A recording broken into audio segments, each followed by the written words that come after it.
अध्याय 461 वह क्या करने की योजना बना रहा है। लॉरा और बाकी लोग भी झाओ हाई पर नजर रख रहे थे। जब मेगन ने युवराज के साथ जेसन को आते देखा तो उसने तुरंत लॉरा और बाकी लोगों को उसके बारे में बता दिया। इसी वजह से लॉरा झाओ हाई की तरफ देख रही थी। उन्हें डर था कि जेसन झाओ हाई को शर्मिंदा कर देगा। हालांकि इसके बाद जो हुआ वह उनकी उम्मीदों से परे था। जब उन्होंने झाओ हाई और जेसन को हंसमुख होकर बात करते देखा तो लॉरा और मेगन ने एक दूसरे को देखा और हल्की सी मुस्कान बिखेर दी। उन्होंने कुछ कहा तो नहीं, लेकिन वे समझ गईं कि दोनों पक्षों को झाओ हाई पर पूरा भरोसा है। इसी समय लिजी मेगन के पास पहुंची और बोली, मेगन, क्या तुम्हें पता है झाओ हाई ने क्या कहा? उस कमीने जेसन ने उससे बात क्यों की? तुम तो जानती ही हो कि वह किसी को भी इज्जत नहीं देता।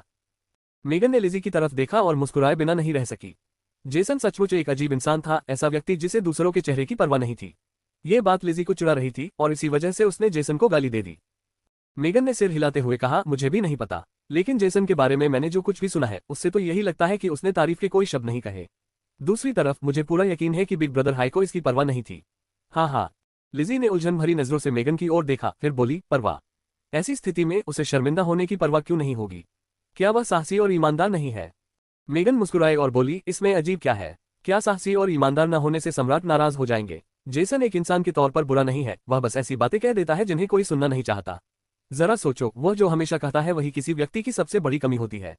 इस समय बहुत कम लोग हैं जो सच सुनना चाहते हैं, लेकिन दुर्भाग्य से भाई हाई ऐसे लोगों के साथ रहना पसंद करते हैं जो खुलकर बोलते हैं। मुझे लगता है कि इसी वजह से जेसन की भाई हाई के साथ अच्छी बनती है।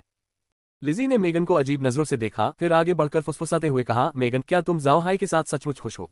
मुझे उसमें कुछ भी खास नजर नहीं आया। वह बदसूरत तो नहीं है, लेकिन सुंदर भी नहीं है, बिल्कुल साधारण है। दुनिया में उससे कहीं बेहतर लड़के हैं। तुम अपने प्रेमी को दूसरी महिलाओं के साथ भी साझा कर रही हो, क्या तुम सचमुच ठीक हो? मेगन मुस्कुराए और बोली, तुम ये क्या पूछ रही हो? भाई हाई तो बहुत ही असाधारण है, बाहरी लोग इसे समझ ही नहीं सकते। चलो इस बारे में बात करना बंद करते हैं, कुछ खाने चलते हैं, मुझे बहुत भूख लगी है। चार्ली भी झाओ हाई पर उतना ही ध्यान दे रहा था। वह झाओ हाई की बहुत परवाह करता था, इसलिए स्वाभाविक ही था कि वह उस पर अधिक ध्यान दे। चार्ली को जेसन के बारे में भी पता था, इसलिए वह झाओ हाई की प्रतिक्रिया को लेकर चिंतित था। चार्ली के अलावा युवराज भी नजर रख रहे थे। दरअसल उन्होंने पहले जो कहा था वह सच था। उनकी मुलाकात जेसन से रास्ते में ही हुई थी। टेरी और युवराज साथ थे और जब उन्होंने जेसन को देखा तो उन्होंने उसे भी अपने साथ ले जाने का फैसला किया। युवराज चाहते थे कि चार्ली जेसन को गलत समझे। अगर चार्ली इस मामले में क्रूक परिवार को नाराज करना शुरू कर दे तो युवराज दखल देंगे और परिवार की मदद करेंगे। फिर वो इसे क्रूक परिवार द्वारा उन पर एहसान जताने के रूप में पेश कर सकते थे। लेकिन अब ऐसा लगता है कि झाओ हाई ने उनकी सारी योजनाएं चौपट कर दी। युवराज को यह अच्छी तरह पता था कि जेसन की बातें कोई सामान्य व्यक्ति बर्दाश्त नहीं कर सकता। उन्होंने यह नहीं सोचा था कि झाओ हाई जेसन को शांत करने के लिए बस कुछ शब्द ही काफी होंगे। इससे उनकी सारी योजना धराशायी हो गई। ये सोचते ही युवराज की आंखों में एक ठंडी चमक आ गई। अब उन्हें चार्ली से थोड़ी ईर्ष्या होने लगी। भला इतना प्रतिभाशाली व्यक्ति चार्ली के हाथों में क्यों आ गया? अगर झाओ हाई युवराज का अधीनस्थ बन जाता है तो सिंहासन पर बैठने की उसकी 90% संभावना होगी। लेकिन ऐसा लगता है कि झाओ हाई अब उसका अधीनस्थ नहीं रह सकता, इसलिए उसे खत्म करना ही एकमात्र रास्ता था। उसे मिटाना ही होगा। अगर झाओ हाई बच गया तो उससे उत्पन्न होने वाला खतरा बहुत बड़ा होगा। झाओ हाई और जेसन के हाव भाव देखकर चार्ली आश्चर्यचकित रह गई। जेसन के साथ तालमेल बिठाना मुश्किल था, लेकिन झाओ हाई ने ऐसा कर दिखाया, ये तो बिल्कुल अप्रत्याशित था। झाओ हाई और जेसन बातें करते और साथ में शराब पीते रहे। वे इतना मग्न थे कि उन्होंने टेरी को पूरी तरह से नजरअंदाज कर दिया। हालांकि टेरी फिर भी झाओ हाई से चिपका रहा, जैसे शहद त्वचा पर चिपक जाता है। झाओ हाई को समझ नहीं आ रहा था कि टेरी क्या करने की कोशिश कर रहा है, लेकिन वह जानता था कि टेरी जितना ऐसा करेगा उतना ही यह जाहिर होगा कि उसके मन में कुछ छिपा है। झाओ हाई को अब और भी यकीन हो गया था कि टेरी उससे निपटना चाहता है, शायद इसी भोज में। ये सोचते हुए झाओ हाई के माथे पर शिकन आ गई। वह वाकई जानना चाहता था कि टेरी उससे कैसे निपटेगा। आखिर यह चार्ली का घर है, अगर वह झाओ हाई को कुछ करना चाहेगा तो बहुत मुश्किल होगा। हालांकि झाओ हाई निराश था। भोज आधा हो चुका था, लेकिन कोई हलचल नहीं थी। इस समय हॉल के बीच में पुरुष और महिलाएं नाच रहे थे। झाओ हाई को नाचना नहीं आता था, इसलिए वह हाथ में शराब का गिलास लिए एक तरफ खड़ा रहा। जेसन और टेरी उसके बगल में बैठे थे। नाचते हुए पुरुषों और महिलाओं को देखकर जेसन ने तिरस्कार भरी नजर से झाओ हाई से कहा, छोटे हाई, मैंने सुना है कि तुम्हारी 3 मंगेतरे हैं। और लोग कहते हैं कि वे बेहद खूबसूरत हैं। क्या शाही फूलों में से एक, मेगन, उनमें सबसे आकर्षक है? झाओ हाई ने जेसन को देखा। सच कहूं तो झाओ हाई को उस लड़के से बात करने में बहुत मजा आ रहा था। जेसन किसी रईस की तरह व्यवहार नहीं कर रहा था। वह धरती पर झाओ हाई के दोस्तों जैसा था, उन लोगों जैसा जो हमेशा बुरा प्रभाव डालते हैं। इसी वजह से झाओ हाई को उसमें दिलचस्पी होने लगी। जेसन का सवाल सुनकर झाओ हाई मुस्कुराए और बोली, क्या तुम्हें जलन हो रही है? मैं तुमसे कहती हूँ, अपनी लंबाई और चेहरे पर इतना भरोसा मत करो। लड़कियों से बातचीत करने के मामले में तुम मुझसे बहुत पीछे हो। जेसन ने झाओ हाई पर गुस्से से देखते हुए कहा, तुम बहुत घमंडी हो। मुझे नहीं लगता कि अपने चरित्र और रूप रंग के साथ मैं तुमसे बुरा हो सकता हूँ। झाओ हाई मुस्कुराया और बोला, क्या बात है? अब जब तुम मुझे गुणवत्ता से नहीं हरा सकते तो संख्या से मुकाबला करोगे। इस मामले में तो तुम मुझे हरा दोगे। लेकिन बाकी रईस तुम्हारे बारे में जानते ही हैं, और चूंकि हम चरित्र की बात कर रहे हैं तो उस आदमी को देखो। अगर उसने अभी तुम्हारी बात सुनी होती तो वह इतना हंसता कि उसके सोने के दांत गिर जाते। फिर उसने हॉल के दूसरी तरफ बैठे एक बूढ़े रईस की ओर इशारा किया। आक महाद्वीप में सोने के दांत लगवाने का चलन बढ़ने लगा था। जिस व्यक्ति की ओर झाओ हाय ने इशारा किया वह खुले मुंह से हॉल में नाच रही कुलीन महिलाओं को ध्यान से देख रहा था। उसके मुंह से इतनी लार बह रही थी कि 100 लोग अपने पूरे जीवन में भी उसे देखकर नहीं थकते। वह देखने में बेहद भयानक लग रहा था। जैसन शराब पी रहा था तभी झाओ हाय ने बूढ़े रईस की ओर इशारा किया। बूढ़े को देखते ही उसके मुंह से सारा तरल पदार्थ निकल गया। वह बार बार खांसने लगा जबकि झाओ हाय बगल में हंस रहा था। टेरी ने जेसन और झाओ हाय का दृश्य देखा और उसे घृणा महसूस हुई। साथ ही उसे समझ नहीं आ रहा था कि मेगन को झाओ हाय में क्या पसंद आया। टेरी को इस आदमी में कुछ भी अच्छा नहीं लगा। काफी देर बाद जेसन होश में आया। उसने झाओ हाय की ओर देखा और कहा, यह आदमी पहले तो बिल्कुल साधारण आदमी था, अब ये कैसे हो सकता है? झाओ हाय ने उसकी तरफ देखकर कहा, अंदर से विकृत मानसिकता वाला है ना? जब जेसन ने झाओ हाय की बात सुनी तो उसकी आंखें चमक उठी और उसने कहा, हाँ हाँ, छुपके से विकृत, हाँ हाँ हाँ, तुम्हें तो वाकई सब पता है। लगता है तुम्हें अपने बारे में काफी जानकारी है। झाओ हाय ने गुस्से से कहा, दफा हो जाओ और अपनी बदबूदार जबान भी अपने साथ ले जाओ, मैं अब तुम्हारी कोई बात नहीं सुन सकता। ठीक है, भगवान की कृपा के दिन का इंतजार करते हुए क्या तुम्हारी कोई योजना है? क्या तुम राजधानी में होने वाले रोजाना के भोजों में शामिल होगे? तुम्हारा क्या इरादा है? मेरे साथ समुद्र किनारे जाकर नजारे का आनंद लेने के बारे में क्या ख्याल है? जेसन ने कभी सोचा भी नहीं था कि झाओ हाय ऐसा प्रस्ताव रखेगा। वह हैरानी से देखता रहा और साथ ही उसे अजीब सा भी लगा। वह झाओ हाय को सिर्फ 2 घंटे से थोड़ा कम समय से जानता था, लेकिन ऐसा लग रहा था जैसे उसे कई सालों से जानता हो। जेसन को कभी कोई इतना असभ्य नहीं मिला था। इससे वह सचमुच हैरान रह गया। लेकिन उसने तुरंत जवाब दिया, अच्छा तो मैं तुम्हारे साथ समुद्र पर चलूंगा। मैं इस मौके का फायदा उठाकर देखूंगा कि तुम अपना कारोबार कैसे करते हो ताकि भविष्य में मैं तुम्हें उखाड़ फेंक सकूं। झाओ हाय ने उसे घूरते हुए कहा, ठीक है, अगर तुम में काबिलियत है तो मुझे खुशी होगी। ठीक है, जब जाने का समय आएगा तो मैं किसी को भेजकर तुम्हें सूचित कर दूंगा। उस समय तुम्हें मना नहीं करना। जेसन ने अपनी भौहें सिकोड़ते हुए कहा, यह कहना शायद मुश्किल हो, आप मेरी स्थिति जानते हैं, मैं आपकी तरह स्वतंत्र नहीं हूं। झाओ हाय मुस्कुराया और बोला, ठीक है, लेकिन अगर तुम्हारे पास समय हो तो मुझे बता देना, मैं तुम्हें बाहर ले जाऊंगा। अगर समय नहीं है तो भूल जाओ। मैं किसी के साथ खेलना चाहता हूं, तुम काफी भाग्यशाली हो कि मुझे अभी तक कोई नहीं मिला। जैसन भी झाओ हाय की स्थिति जानता था, उसने बस कड़वी मुस्कान दी और कुछ नहीं कहा। इसी समय झाओ हाय ने देखा कि युवराज और चाली पिछवाड़े की ओर जा रहे हैं, शायद किसी बात पर चर्चा करने के लिए। झाओ हाय ने अपनी भौहें सिकुड़ी लेकिन कुछ नहीं कहा। इसके बजाय उसने मन ही मन एयर को उनकी स्थिति पर ध्यान देने का आदेश दिया। झाओ हाय ने लॉरा और लिजी के साथ मौजूद अन्य महिलाओं पर भी ध्यान दिया। वे सभी खूबसूरत महिलाएं थीं, इसलिए हॉल में सबकी नजर उन पर थी। कई पुरुष उनके पास से गुजरते हुए उन्हें नृत्य के लिए आमंत्रित करते थे, लेकिन मना किए जाने पर उन्हें निराशा ही हाथ लगती थी। कुछ देर बाद एक नौकर उनके पास आया और लिजी से कुछ बातें की। लिजी खड़ी हुई और जाने से पहले लॉरा और बाकी लोगों से कुछ बातें की। झाओ हाय को लिजी में कोई दिलचस्पी नहीं थी, उसकी पहले से ही 3 मंगेतरें थी, वह संतुष्ट था। उसे यह भी लगता था कि लिजी की सामाजिक स्थिति उसके बस की बात नहीं थी। इस समय झाओ हाय को नाचना आने पर खुद से बहुत नफरत हो रही थी, वरना वो लॉरा और बाकी लोगों को जरूर बुला लेता। बदकिस्मती से पहले वाला एडम नाचने में उतना अच्छा नहीं था।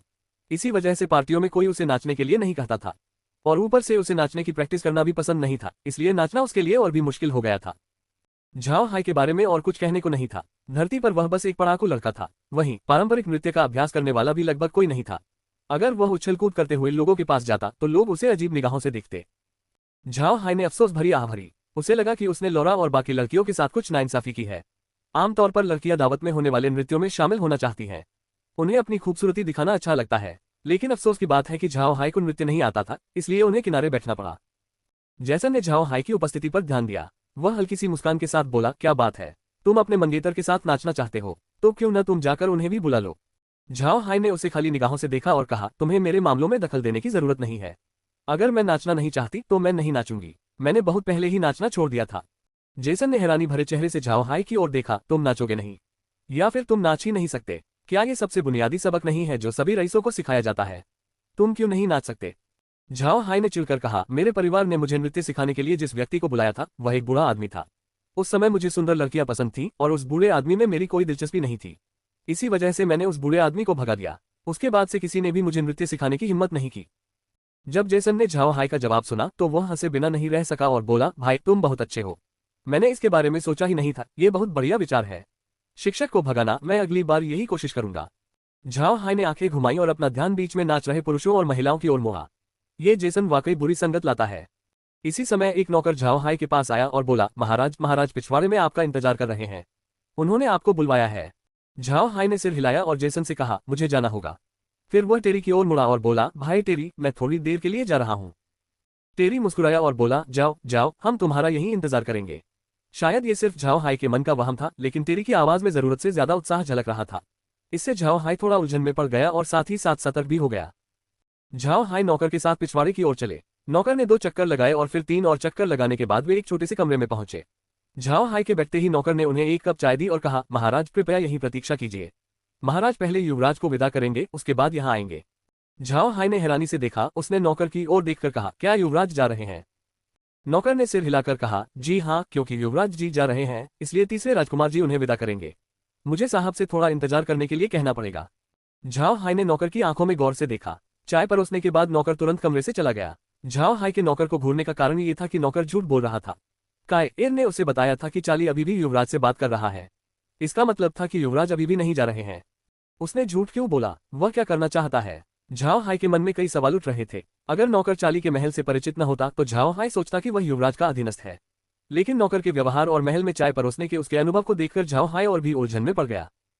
इस समय काय एर ने अचानक झाओ हाई को बताया कि नौकर वहां से गया नहीं था, बल्कि वह आंगन के कोने में छिप गया था ताकि कोई उसे देख न सके। झाओ हाई को अब समझ आ गया था कि नौकर ने दरवाजा क्यों नहीं बंद किया।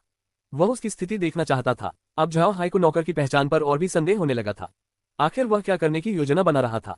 अध्याय 462 मतभ्रम पैदा करने वाले पदार्थ। जब झाओ हाई असमंजस में था, तभी काय एर ने एक और जानकारी दी। उसने बताया कि नौकर काफी चिंतित लग रहा था और तो और वह मेज पर रखी चाय के कप को लगातार घूर रहा था। झाओ हाई ने मेज पर रखे प्याले को घूर कर देखा। कमरे में आने के बाद से उस पर कोई हमला नहीं हुआ, कोई गड़बड़ी नहीं हुई और न ही कोई और गतिविधि हुई। विरोधी पक्ष उसे कमरे में बुलाकर यूं ही कुछ नहीं कर सकता। यहाँ कुछ तो गड़बड़ है, बस चाय का प्याला ही बचा था। झाओ हाई ने प्याला उठाया और एक छोटा सा घूंट पिया। वह देखना चाहता था कि क्या इस चाय में कुछ अजीब बात है। वह जानना चाहता था कि क्या ये चाय दुश्मन द्वारा उससे निपटने का सोचा गया तरीका है। जब तरल पदार्थ उसके मुंह में गया तो अंतरिक्ष से एक सूचना सुनाई दी, अपेक्षाकृत शक्तिशाली मतभ्रम पैदा करने वाला पदार्थ पाया गया है। यह मानव शरीर पर गंभीर प्रभाव डाल सकता है, यहाँ तक कि बाद में स्मृति हानि भी हो सकती है। विष के गुणों को निकालकर कीटनाशक को मजबूत किया जा रहा है। मेजबान के विष का उपचार किया जा रहा है। झाओ हाई चौंक गया। उसने सोचा भी नहीं था कि नौकर उसे मतभ्रम पैदा करने वाली दवा का प्याला देगा। हालांकि अंतरिक्ष से कोई विशेष विवरण नहीं मिला था, लेकिन वह अच्छी तरह जानता था कि इस प्याले में कामोत्तेजक तत्व की कुछ झलक है और ऐसा लगता है कि इसकी शक्ति बहुत अधिक है। झाओ हाई ने कप को धीरे से नीचे रख दिया। उसे सच में समझ नहीं आ रहा था कि दूसरी तरफ से ऐसा क्यों किया गया। क्या वे उसकी छवि खराब करना चाहते हैं? हालांकि झाओ हाई पूरी घटना को ध्यान से देखना चाहता था। वह देखना चाहता था कि सामने वाला उसके साथ कैसा व्यवहार करेगा। इसलिए प्याला पीने के बाद उसने चक्कर आने का नाटक किया। वह लगातार अपना सिर हिलाता रहा और फिर थोड़ी देर बाद दीवार पर झुककर बेहोश होने का नाटक करने लगा। इसी समय नौकर प्रकट हुआ। उसने झाओ हाई की ओर देखा और अपने शरीर से एक छोटी तलवार निकाली। उसने तलवार को झाओ हाई के पैर की ओर करके ये देखने की कोशिश की कि क्या झाओ हाई सचमुच बेहोश हो गया है। हालांकि इस सेवक ने किसी भी प्रकार की युद्ध शक्ति का प्रयोग नहीं किया। हालांकि झाओ हाई ने जो कपड़े पहने थे वे कालसी परिवार के थे, लेकिन उसने लौरा द्वारा दिए गए कवच को भी अंदर ही अंदर पहना हुआ था। स्वाभाविक रूप से सामान्य हमले इसे भेद नहीं पाते, जिससे सेवक की छोटी तलवार का आगे बढ़ना रुक गया। कवच से दर्द रुका हुआ था, फिर भी झाओ हाई ने बेहोश होने का नाटक किया। नौकर दंग रह गया, लेकिन उसे तुरंत समझ आ गया कि झाओ हाई ने सुरक्षात्मक कवच पहना हुआ है। उसने धीरे से कहा, सुरक्षा कवच पहनकर दावत में आना कितना काया है। फिर उसने झाओ हाई को झकझोरा। चाहे उसने झाओ हाई को कितना भी हिलाया, उसका शरीर अब भी पूरी तरह बेहोश था। ये देखकर नौकर ने कहा, उसे अब तक जाग जाना चाहिए था। क्या उसने जरूरत से ज्यादा दवा ले ली है? झाओ हाई को पहले से ही पता था कि दूसरे पक्ष द्वारा इस्तेमाल की गई दवा नींद की गोली नहीं थी। हालांकि दी गई खुराक वाकई बहुत ज्यादा थी। काय एर ने पहले ही हिसाब लगा लिया था कि वह कब जागेगा और समय आने पर वह झाओ हाई को जरूर बताएगी। जब झाओ हाई इंतजार कर रहा था, नौकर उसे उठाकर थोड़ी दूर ले गया। इस दौरान झाओ हाई थोड़ा हिला और उसने अपनी चक्कर आती आंखों को खोला। वह बहुत ही बेसुध लग रहा था, ठीक वैसे ही जैसे कोई नींद में चलने वाला व्यक्ति होता है। साथ ही उसकी सांसें भी बहुत तेज चल रही थीं और उसका चेहरा लाल था। स्वाभाविक रूप से ये परिस्थितियां काय एर की मदद से ही संभव हो पाईं। वह एक अभिनेता नहीं थे। अगर वे केवल अपने अभिनय पर निर्भर होते तो वे ऐसा प्रभाव हासिल नहीं कर पाते। नौकर ने झाओ हाई की ओर देखा और फुसफुसाते हुए बोला, लगता है मैंने दवा की थोड़ी ज्यादा मात्रा डाल दी थी। ये दवा वाकई बहुत असरदार है। किस्मत से तुम जाग भी गए। फिर झाओ हाई एक कमरे के दरवाजे के सामने पहुंचा, जिसके बाद उसे अंदर धकेल दिया गया। फिर नौकर ने दरवाजा बंद कर दिया, जिससे कमरे के अंदर मौजूद लोग उसे देख नहीं सके। झाओ हाई घूर रहा था, लेकिन वह जानता था कि नौकर बाहर से सुन रहा होगा। नशे के असर में होने का नाटक करते हुए झाओ हाई ने जल्दी से कमरे का जायजा लिया। यह एक बहुत ही साधारण अतिथि कक्ष था। पहली नजर में ही समझ आ जाता था कि चाली यहीं अपने उन मेहमानों को ठहराता था जिन्हें वह ज्यादा महत्वपूर्ण नहीं समझता था। कमरा 2 भागों में बटा हुआ था, शयन कक्ष और छोटा सा बैठक कक्ष। बैठक कक्ष में खड़े होकर शयन कक्ष दिखाई देता था, दोनों के बीच केवल एक पर्दा लगा हुआ था। शयन कक्ष को देखकर झाओ हाई को पूरा यकीन हो गया कि अंदर कोई और भी लेटा हुआ है। उस व्यक्ति की सांसें बहुत धीमी थी, शायद वह सो चुका था। झाओ हाई को अब कुछ समझ आया कि दूसरा पक्ष उसे मतिभ्रम पैदा करने वाली दवा देकर इस कमरे में लाना चाहता था, और कामोत्तेजक दवा मिलाकर वे तब तक इंतजार करेंगे जब तक झाओ हाई बेडरूम में उस व्यक्ति के साथ कुछ कर न ले, और फिर उसके ऐसा करते समय अंदर आ जाएंगे। अब उसे समझ में आया कि टेरी पूरे समय उसके साथ क्यों रहा। उसे डर था कि झाओ हाई कुछ ऐसा कर देगा जो उसकी योजना के विपरीत होगा। उसे ये भी समझ में आया कि नौकर द्वारा बुलाए जाने पर टेरी खुश क्यों लग रहा था। दरअसल इसका कारण यही था। वह कल्पना कर सकता है कि अगर वह वास्तव में ड्रग से प्रभावित हुआ होता तो कुछ समय बाद टेरी मेगन को यहाँ स्थिति दिखाने के लिए लाता। ये सोचते ही झाओ हाई का गुस्सा भड़क उठा। सामने वाला सचमुच उसे बर्बाद करना चाहता था। फिर भी उसे जिज्ञासा हो रही थी। उसे यकीन था कि बेडरूम में मौजूद वो व्यक्ति बेहोश हो गया होगा, वरना इतना शोर मचाने के बाद उसका जागना नामुमकिन था। झाओ हाई अब ये जानने के लिए उत्सुक था कि दूसरे पक्ष ने उसके लिए किस तरह की महिला तैयार की है। अगर महिला की गुणवत्ता घटिया होती तो झाओ हाई को पूरा यकीन था कि मेगन और बाकी लोग एक नजर में ही जान जाते कि यह नकली है। ये सोचते हुए झाओ हाई लड़खड़ाते हुए बिस्तर के किनारे तक गया और अंदर झांका कि कौन लेटा है। बिस्तर पर लेटी महिला ने अभी भी अपना गाउन पहना हुआ था और कंबल इस तरह से बिछा हुआ था कि केवल उसकी आंखें ही दिखाई दे रही थी। झाओ हाई को इस बात पर आश्चर्य हुआ कि बिस्तर पर लेटी हुई महिला वास्तव में जाग रही थी। झाओ हाई चौंक गया। उसने ध्यान से सामने वाली महिला की आंखों में देखा। उसकी आंखों में स्पष्ट रूप से घबराहट झलक रही थी। इसके बावजूद वह अभी भी वहीं बेसुध पड़ी थी। झाओ हाई ने पुष्टि की कि दूसरा पक्ष भी दवा के प्रभाव में था, लेकिन दी गई दवा अलग थी। ये लकवाग्रस्त करने वाली दवा होनी चाहिए, ऐसी दवा जो व्यक्ति को होश में रखते हुए उसके शरीर को हिलने डुलने में असमर्थ बना देती है। झाओ हाई की दिली इच्छा थी कि वह टेरी को अभी मार डाले, लेकिन वह जानता था कि यह सिर्फ टेरी का विचार नहीं हो सकता, युवराज का भी इसमें हाथ जरूर होगा, वरना युवराज अभी चाली से अकेले में बात नहीं कर रहे होते। झाओ हाई ने धीरे से कंबल उठाया, लेकिन जो देखा उससे झाओ हाई दंग रह गया, क्योंकि बिस्तर पर लेटी हुई कोई और नहीं बल्कि राजकुमारी लिजी थी। झाओ हाई को लगा जैसे उसकी खोपड़ी सुन्न हो गई हो। उसके शरीर के सारे बाल खड़े हो गए। उसे आखिरकार समझ आ गया कि इस बार दूसरे पक्ष का निशाना सिर्फ वह नहीं बल्कि चाली भी है। जरा सोचिए, अगर दूसरे पक्ष की योजनाएं पूरी तरह से सफल हो जाती और चाली के सबसे करीबी सहयोगी यानी राजकुमारी लिजी पर हमला कर देती, तो झाओ हाई का ही नहीं, चाली और राजकुमारी लिजी का भी अंत हो जाता। एक तीर से तीन निशाने, ये चाल वाकई बेरहम थी। राजकुमारी लिजी झाओ हाई को देखकर घबरा गई। एक नौकर ने उसे बुलाया और बताया कि चाली उससे कुछ पूछना चाहता है। लिजी को नौकर पर कोई शक नहीं हुआ और वह तुरंत उसके पीछे चल पड़ी। नौकर उसे एक छोटे से बैठक कक्ष में ले गया और साथ ही उसे चाय भी पिलाई। चाय देने के बाद नौकर ने उससे कहा कि वह चाली का इंतजार करे, क्योंकि उसे अभी युवराज को साथ ले जाना है। क्योंकि लिजी ने भोज में थोड़ी शराब पी ली थी, इसलिए उसने तुरंत प्याला उठाया और चाय पी ली। लेकिन उसे यह उम्मीद नहीं थी कि उसका शरीर बेजान हो जाएगा। उसे ऐसा लगा जैसे उसका शरीर अब उसका नहीं रहा। वह अपनी एक उंगली भी नहीं हिला पा रही थी। राहत की बात सिर्फ ये थी कि वह अभी भी होश में थी। फिर उस आदमी ने उसे बिस्तर पर लिटाया और उसे कंबल से ढक दिया। उसे पकड़ने वाले आदमी ने काले कपड़े पहने थे, इसलिए वह उसे पहचान नहीं पाए। जब वह व्यक्ति चला गया तो समय बीतने के साथ साथ लिजी का डर बढ़ता गया। उसे नहीं पता था कि उसके साथ क्या होगा। बिस्तर पर लेटे हुए उसे ऐसा लग रहा था जैसे मिनट सालों में बदल गए हों। अचानक उसे कदमों की आहट सुनाई दी। फिर एक व्यक्ति कमरे में दाखिल हुआ और लिजी की नजर में आ गया। हैरानी की बात यह थी कि वह व्यक्ति वास्तव में झाओ हाई था। लेकिन लिजी ने झाओ हाई की हालत भी पहचान ली। वह बहुत अजीब लग रहा था। उसके चेहरे के हाव भाव ठीक नहीं थे, उसका चेहरा भी लाल था। लिजी समझ गई कि उसे भी नशा दिया गया था। लिजी मूर्ख नहीं थी, वह 9वीं राजकुमारी थी। वह जानती थी कि सिंहासन पर बैठने का उसका कोई मौका नहीं है, इसलिए उसने उत्तराधिकार की लड़ाई में कम से कम दिलचस्पी लेने का फैसला किया। हालांकि अपने कई बड़े भाइयों में से चाली के साथ उसका रिश्ता सबसे अच्छा था। झाओ हाई को देखते ही वह समझ गई कि क्या चल रहा है, लेकिन सब कुछ सोच समझ लेने के बावजूद भी उसका दिल बहुत बेचैन था, क्योंकि उसे पता था कि उसके बड़े भाई ने उसका इस्तेमाल किया है। जब झाओ हाई ने लिजी को देखा तो वह भी समझ गया कि क्या हो रहा है। उसने लिजी को देखा और फिर अचानक आगे बढ़ा। वह बिना रुके एक स्क्रीन से टकरा गया। फिर वह स्क्रीन इतनी खिसक गई कि बेडरूम का दृश्य पूरी तरह से ढक गया। बेडरूम का रास्ता बंद देखकर झाओ हाई का चेहरा बदल गया। उसके चेहरे पर नशे का भाव नहीं था। वह लिजी के पास गया और हल्की सी मुस्कान के साथ झुककर धीरे से बोला, महामहिम, मैंने आपको परेशान किया है, कृपया एक पल रुकिए, मैं तुरंत आपके लिए दवा लाता हूँ। फिर उसने हाथ हिलाया और एक बोतल प्रकट हुई। बोतल में एक पारदर्शी तरल था। उसने तुरंत लिजी को वह दवा पिला दी। लिजी को कुछ स्थानिक जल पिलाने के बाद झाओ हाई ने धीमी आवाज में उससे कहा, राजकुमारी, जब इसका असर खत्म हो जाए तो मैं आपसे अनुरोध करता हूँ कि आप चिल्लाएं नहीं, कोई शोर मत मचाना, नाटक करने में मेरा सहयोग करना। बोतल खत्म करने के बाद झाओ हाई ने उसे एक तरफ रख दिया। फिर वह मुड़ा और अपने हाथ एक कपड़े पर रखे। थोड़ी सी कोशिश से उसने कपड़ा फाड़ा और फिर जोर जोर से सांस लेने का नाटक किया। उसने कपड़े के फटने की आवाज को और भी तेज करने की कोशिश की। झाओ हाई ने अपने कपड़े फाड़े और उसकी सांसें तेज होती गईं। साथ ही वह लिजी के बिस्तर को लगातार हिलाता रहा। बिस्तर के हिलने डुलने की आवाज आ रही थी। उसी समय झाओ हाई ने कई को बाहर नौकर पर नजर रखने का आदेश दिया। सच ही था, जब नौकर ने झाओ हाई की आवाज सुनी तो उसने सिर हिलाकर इशारा किया और चला गया।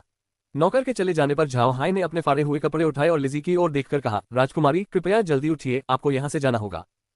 सचमुच, हम इसे मीलों दूर से देख सकते हैं। अध्याय 463, प्रतीक्षा करते समय शराब पीना। इस समय लिजी हिल डुल सकती थी। लेकिन उसे थोड़ी शर्मिंदगी महसूस हुई। झाओ हाई की आवाजें सुनकर वह अपना सिर नीचे झुकाने से खुद को रोक नहीं पाया और उसका चेहरा लाल हो गया। वह धीरे धीरे बिस्तर से उठी और फिर खड़ी हो गई। हालांकि वह पहले से ही चल फिर सकती थी, लेकिन उसकी हरकतें अभी भी काफी अकड़ी हुई थी। फिर भी झाओ हाई को विश्वास था कि वह अभी भी संभाल लेगी।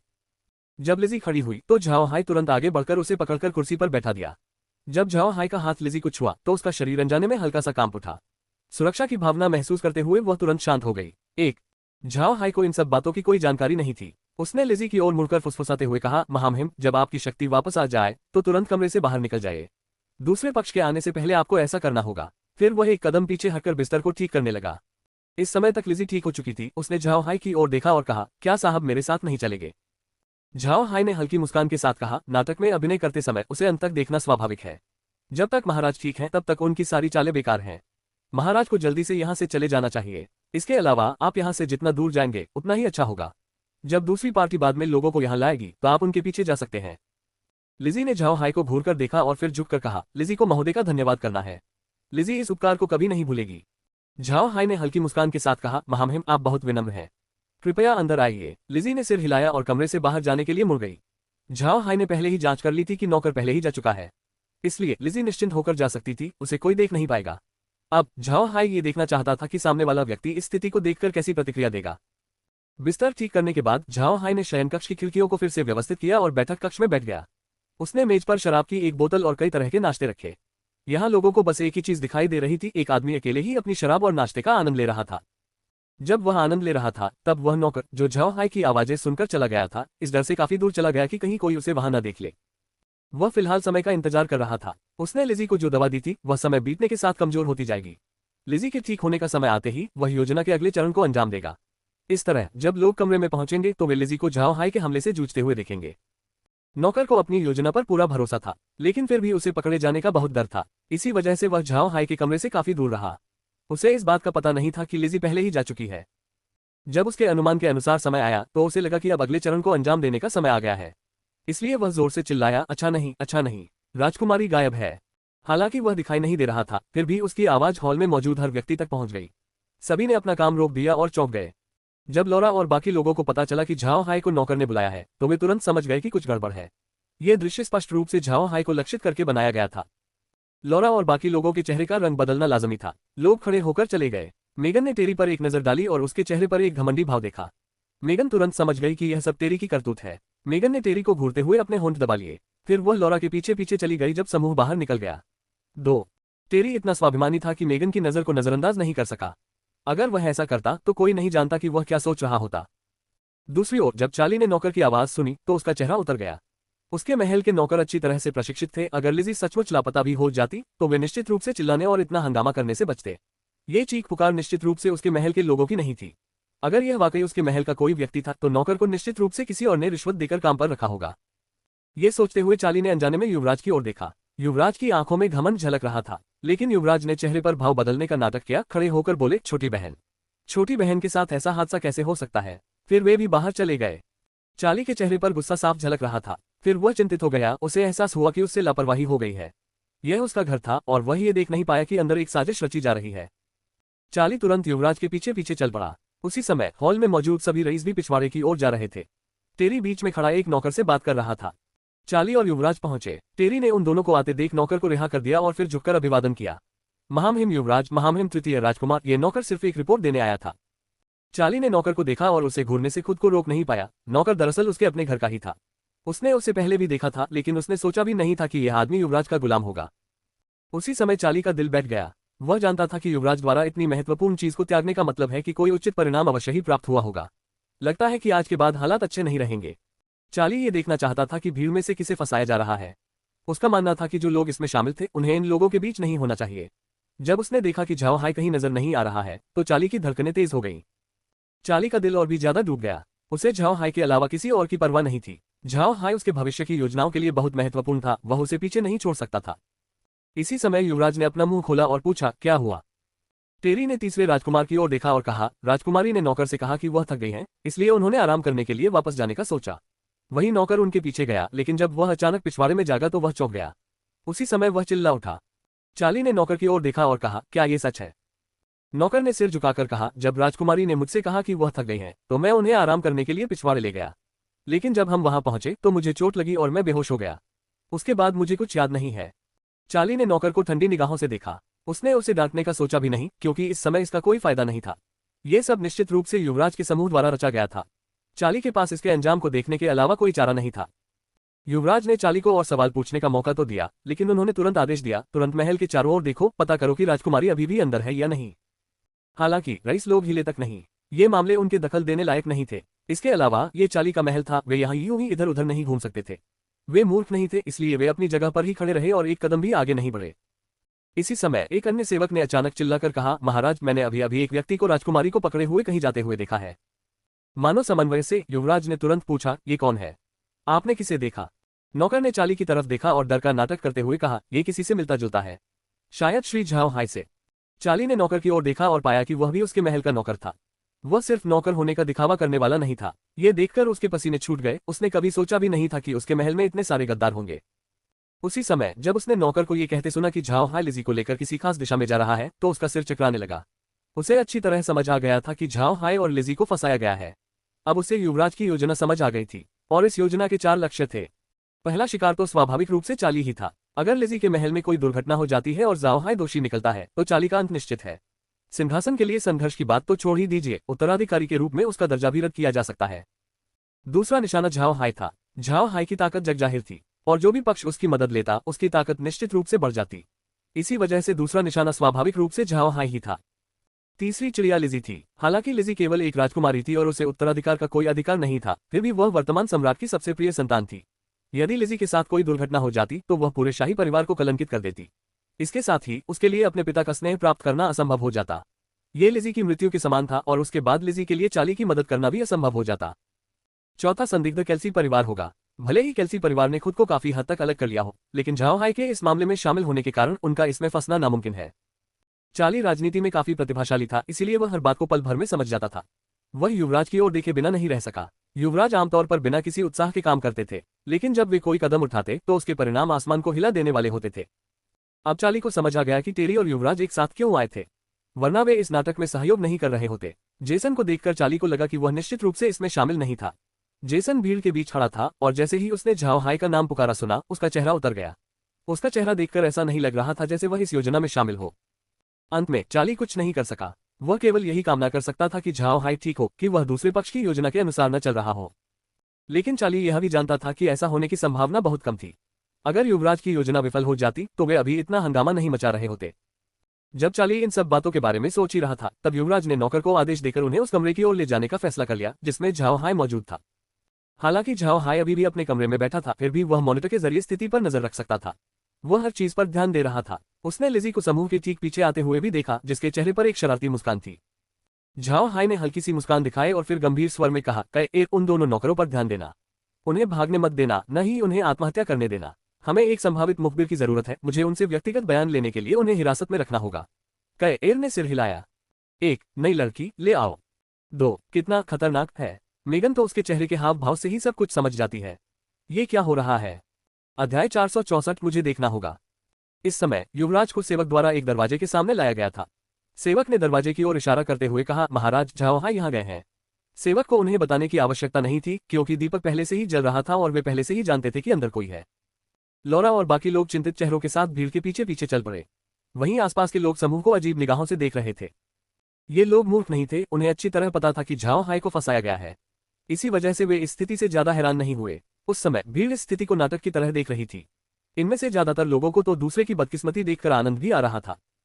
कुछ ही देर में भीड़ झाओ हाय के कमरे के सामने पहुंच गई। युवराज ने चिंतित स्वर में पूछा, क्या श्री झाओ हाय अंदर है? अपनी मेज पर बैठे झाओ हाय ने हल्की सी मुस्कान बिखेरी और शराब का एक घूंट लिया। उन्होंने कोई आवाज नहीं की, बस इन लोगों के घमंडी चेहरों के पलटने का इंतजार करते रहे। जब युवराज को कोई आहट नहीं सुनाई दी तो उन्हें यकीन हो गया कि झाओ हाय अंदर ही है। फिर उन्होंने तुरंत आदेश दिया, अंदर घुसो, चलो लिजी को बचाते हैं। टेरी सबसे पहले अंदर आया और दरवाजा तोड़कर अंदर घुस गया। कमरे में घुसते ही उसने जोर से चिल्लाया। अंदर का दृश्य देखकर वह दंग रह गया, क्योंकि झाओ हाय शराब पी रहा था। इस समय लोग कमरे की दीवारों को लात मारकर अंदर घुसने की कोशिश कर रहे थे। झाओ हाय की इस हालत को देखकर सभी स्तब्ध रह गए। झाओ हाय अपनी शराब लगभग पी ही चुका था कि अचानक रुककर आने वालों को घूरने लगा। उसने धीरे से अपना शराब का गिलास नीचे रखा और खड़ा हो गया। फिर उसने अचंभित राजकुमारों को प्रणाम किया और कहा, सब लोग, मैं तो बस शराब के साथ कुछ नाश्ता करने के लिए छिपा हुआ हूँ। आप सब इतने चिंतित क्यों हैं? जब झाओ हाई ने ये कहा तो सबसे पहले लॉरा ने प्रतिक्रिया दी, वह हंसे बिना नहीं रह सकी। झाओ हाई का हाव भाव देखकर वह तुरंत समझ गई कि सब कुछ उसके नियंत्रण में है। चार्ली झाओ हाई को देखकर खुश हो गया। जेसन ने झाओ हाई और फिर युवराज को देखा और हंसते हंसते बोला, बच्चे, तुम मुझे बिना बुलाए यहाँ छिपकर शराब पीने की हिम्मत कैसे करते हो? अरे हाँ, तुम्हारे पास स्नैक्स स्ट्रीट से कुछ स्नैक्स भी हैं। महाराज, तीसरे राजकुमार, क्या मुझे भी कुछ स्नैक्स मिल सकते हैं? चार्ली इस समय बेहद खुश था। वो हंसे बिना नहीं रह सका। इसके बारे में मुझसे पूछने की जरूरत नहीं है, ये सब चीजें लिटिल हाई लाई हैं। लिटिल हाई, तुम्हें खाना पसंद नहीं है, लेकिन यहाँ अकेले पीने की क्या जरूरत है? इस बिंदु पर युवराज का भेद खुल गया और उन्होंने कहा, बस करो। झाओ हाई, लिजी कहाँ है? अगर उसे कुछ हुआ तो तुम इसके लिए जिम्मेदार होगे। झाओ हाई ने युवराज की ओर ठंडे लहजे में देखा और फिर शांत भाव से उत्तर दिया, मुझे नहीं पता महाराज किस बारे में बात कर रहे हैं। राजकुमारी लिजी के लापता होने का मुझसे कोई लेना देना नहीं है। युवराज ने ठंडे लहजे में जवाब दिया, किसी ने आपको लिजी को पकड़े हुए साफ देखा था, वह कहाँ है? झाओ हाई के चेहरे पर कोई भाव नहीं थे। किसने देखा? वे कहाँ हैं? युवराज ने अपना सिर घुमाया और आश्चर्यचकित रह गए। चार्ली के महल से उन्हें यहाँ लाने वाले दोनों नौकर वास्तव में गायब हो गए थे। युवराज भूल रहा था, उसे पहले से ही पता था कि आज की रात उसकी हार है। उसी समय भीड़ के पीछे से लिजी की आवाज सुनाई दी, बड़े भाई को मेरी सुरक्षा की चिंता है, ये देखकर मुझे बहुत खुशी हो रही है। अपनी आवाज के साथ साथ लिजी भी भीड़ के पीछे से धीरे धीरे आगे बढ़ती हुई दिखाई दी। उसने युवराज को तीखी निगाहों से देखा, फिर टेरी को देखकर शांत स्वर में बोली, कुछ लोग मुझे ढूंढने आए थे, उन्होंने कहा कि तीसरे भाई मुझसे मिलना चाहते हैं। मैं उनके साथ चली गई, लेकिन मुझे उम्मीद नहीं थी कि वह नौकरानी मुझे धोखा देगी। तीसरे भाई, आपका महल शांत नहीं है, आपको इसे साफ सुथरा रखना चाहिए। बिल्लियों और कुत्तों को अलग अलग रखें, नहीं तो आपका घर हमेशा अशांत रहेगा। लिजी की बात सुनकर युवराज के चेहरे पर स्वाभाविक रूप से भावभंगिमा गए। इस समय झाओ हाई ने भी अपने विचार व्यक्त करते हुए कहा, प्रथम राजकुमार, मुझे भी लगता है कि आपको इस महल में कुछ बदलाव करने चाहिए। मुझे भी एक नौकर ने बुलाया था, उसने बताया कि आप भी मुझे ढूंढ रहे हैं। हाँ हाँ। चार्ली का चेहरा उतर गया और उसने कहा, लिटिल हाई, निश्चिंत रहो, मैं इस जगह को जरूर साफ कर दूंगा। मैंने हाल ही में ये भी देखा है कि हवेली में पहले जैसी शांति नहीं रही है। युवराज का चेहरा पीला पड़ गया था। उन्होंने ठंडी सी आवाज में नाक सिकुड़ी और मुड़कर चले गए। युवराज को जाते देख चार्ली एक कदम भी नहीं हिला। चूंकि सामने वाले ने उसकी इज्जत का ख्याल नहीं रखा तो उसके लिए विनम्र होने का कोई मतलब नहीं था। चार्ली द्वारा आमंत्रित अतिथियों को यह नहीं पता था कि उन्हें क्या करना चाहिए। उनमें से कुछ युवराज के साथ चले गए, जबकि कुछ वहीं रुक गए। चार्ली को नहीं लगता था कि जो लोग बचे थे वे उसके पक्ष में थे। वह भोला नहीं था, वह जानता था कि वे केवल इसलिए रुके थे क्योंकि वे उसे नाराज करने से डरते थे। लेकिन चार्ली को कोई परवाह नहीं थी। एक व्यक्ति हजारों में से एक को हरा सकता है, और झाओ हाई वही एक था। अगर ये सारे रईस चले भी जाते तो चार्ली को जरा भी फर्क नहीं पड़ता। हालांकि उसे अभी भी इस स्थिति से निपटना था, इसलिए चार्ली ने सभी को खाने पीने के लिए हॉल में वापस जाने को कहा। भीड़ हॉल में लौट आए, लेकिन उनके चेहरों पर उत्साह कम था।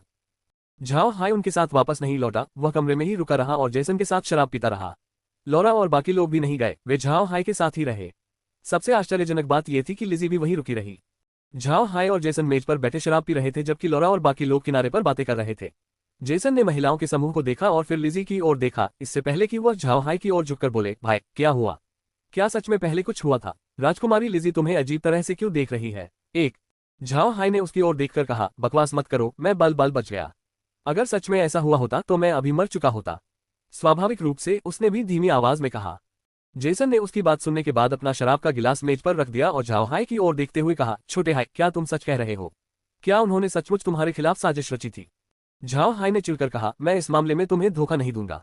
इस मामले का टेरी से कुछ लेना देना है। कुछ दिन पहले जब मैं मेगन के साथ कुछ सामान खरीदने गया था तो वह हमेशा मुझे अजीब नजरों से देखता था। मुझे उम्मीद नहीं थी कि वह इतनी जल्दी हरकत करेगा। उफ, मैंने सोचा था कि वह संयम रखेगा, मैंने यह नहीं सोचा था कि वह इतना बेचैन हो जाएगा। इस मामले में मुझे अब से और भी सतर्क रहना होगा। अगर मैंने आज की घटना को नहीं संभाला तो न केवल मैं बल्कि तीसरे राजकुमार और राजकुमारी लिजी का भी अंत हो जाएगा। जेसन ने ठंडे लहजे में कहा, तुम बहुत ही सरल सोच रहे हो। न सिर्फ तीसरे राजकुमार और राजकुमारी लिजी, बल्कि कैल्सी परिवार भी इसमें फंस जाएगा।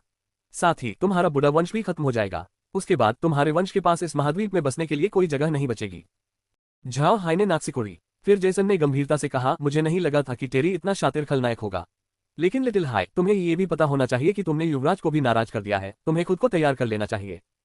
झाओ हाई ने व्यंग्य करते हुए कहा, अगर आज की बात न होती तो क्या वह मुझे अब भी छोड़ देता?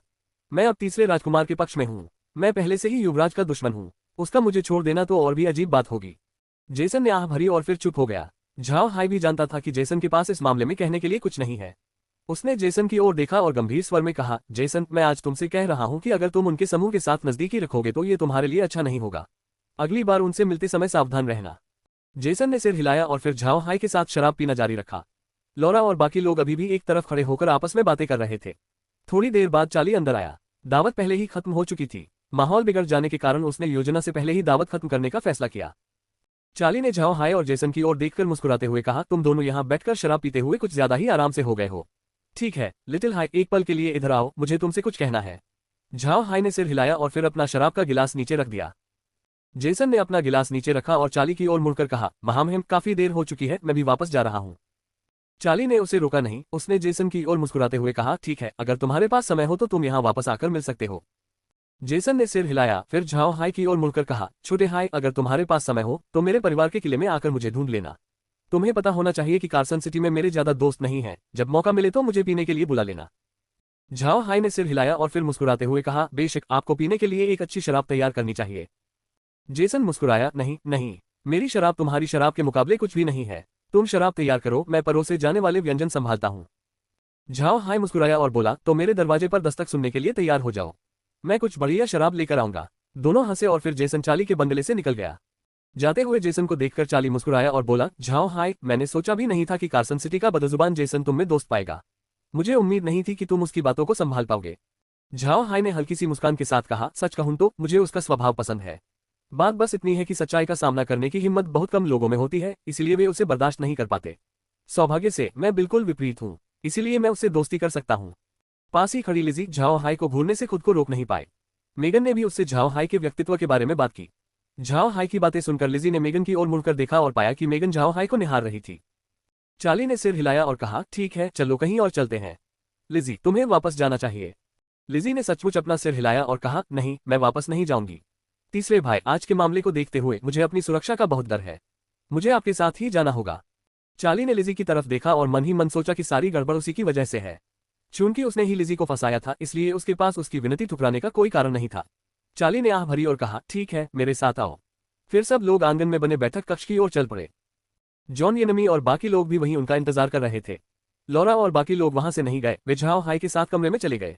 चार्ली ने उन्हें नहीं रोका। जब सब लोग बैठ गए तो चार्ली ने झाओ हाय और लिजी की ओर मुड़कर पूछा, हमें बताओ कि पहले क्या हुआ था। इसके बाद झाओ हाय और लिजी ने चार्ली और बाकी लोगों को अपने साथ हुई घटना के बारे में बताया।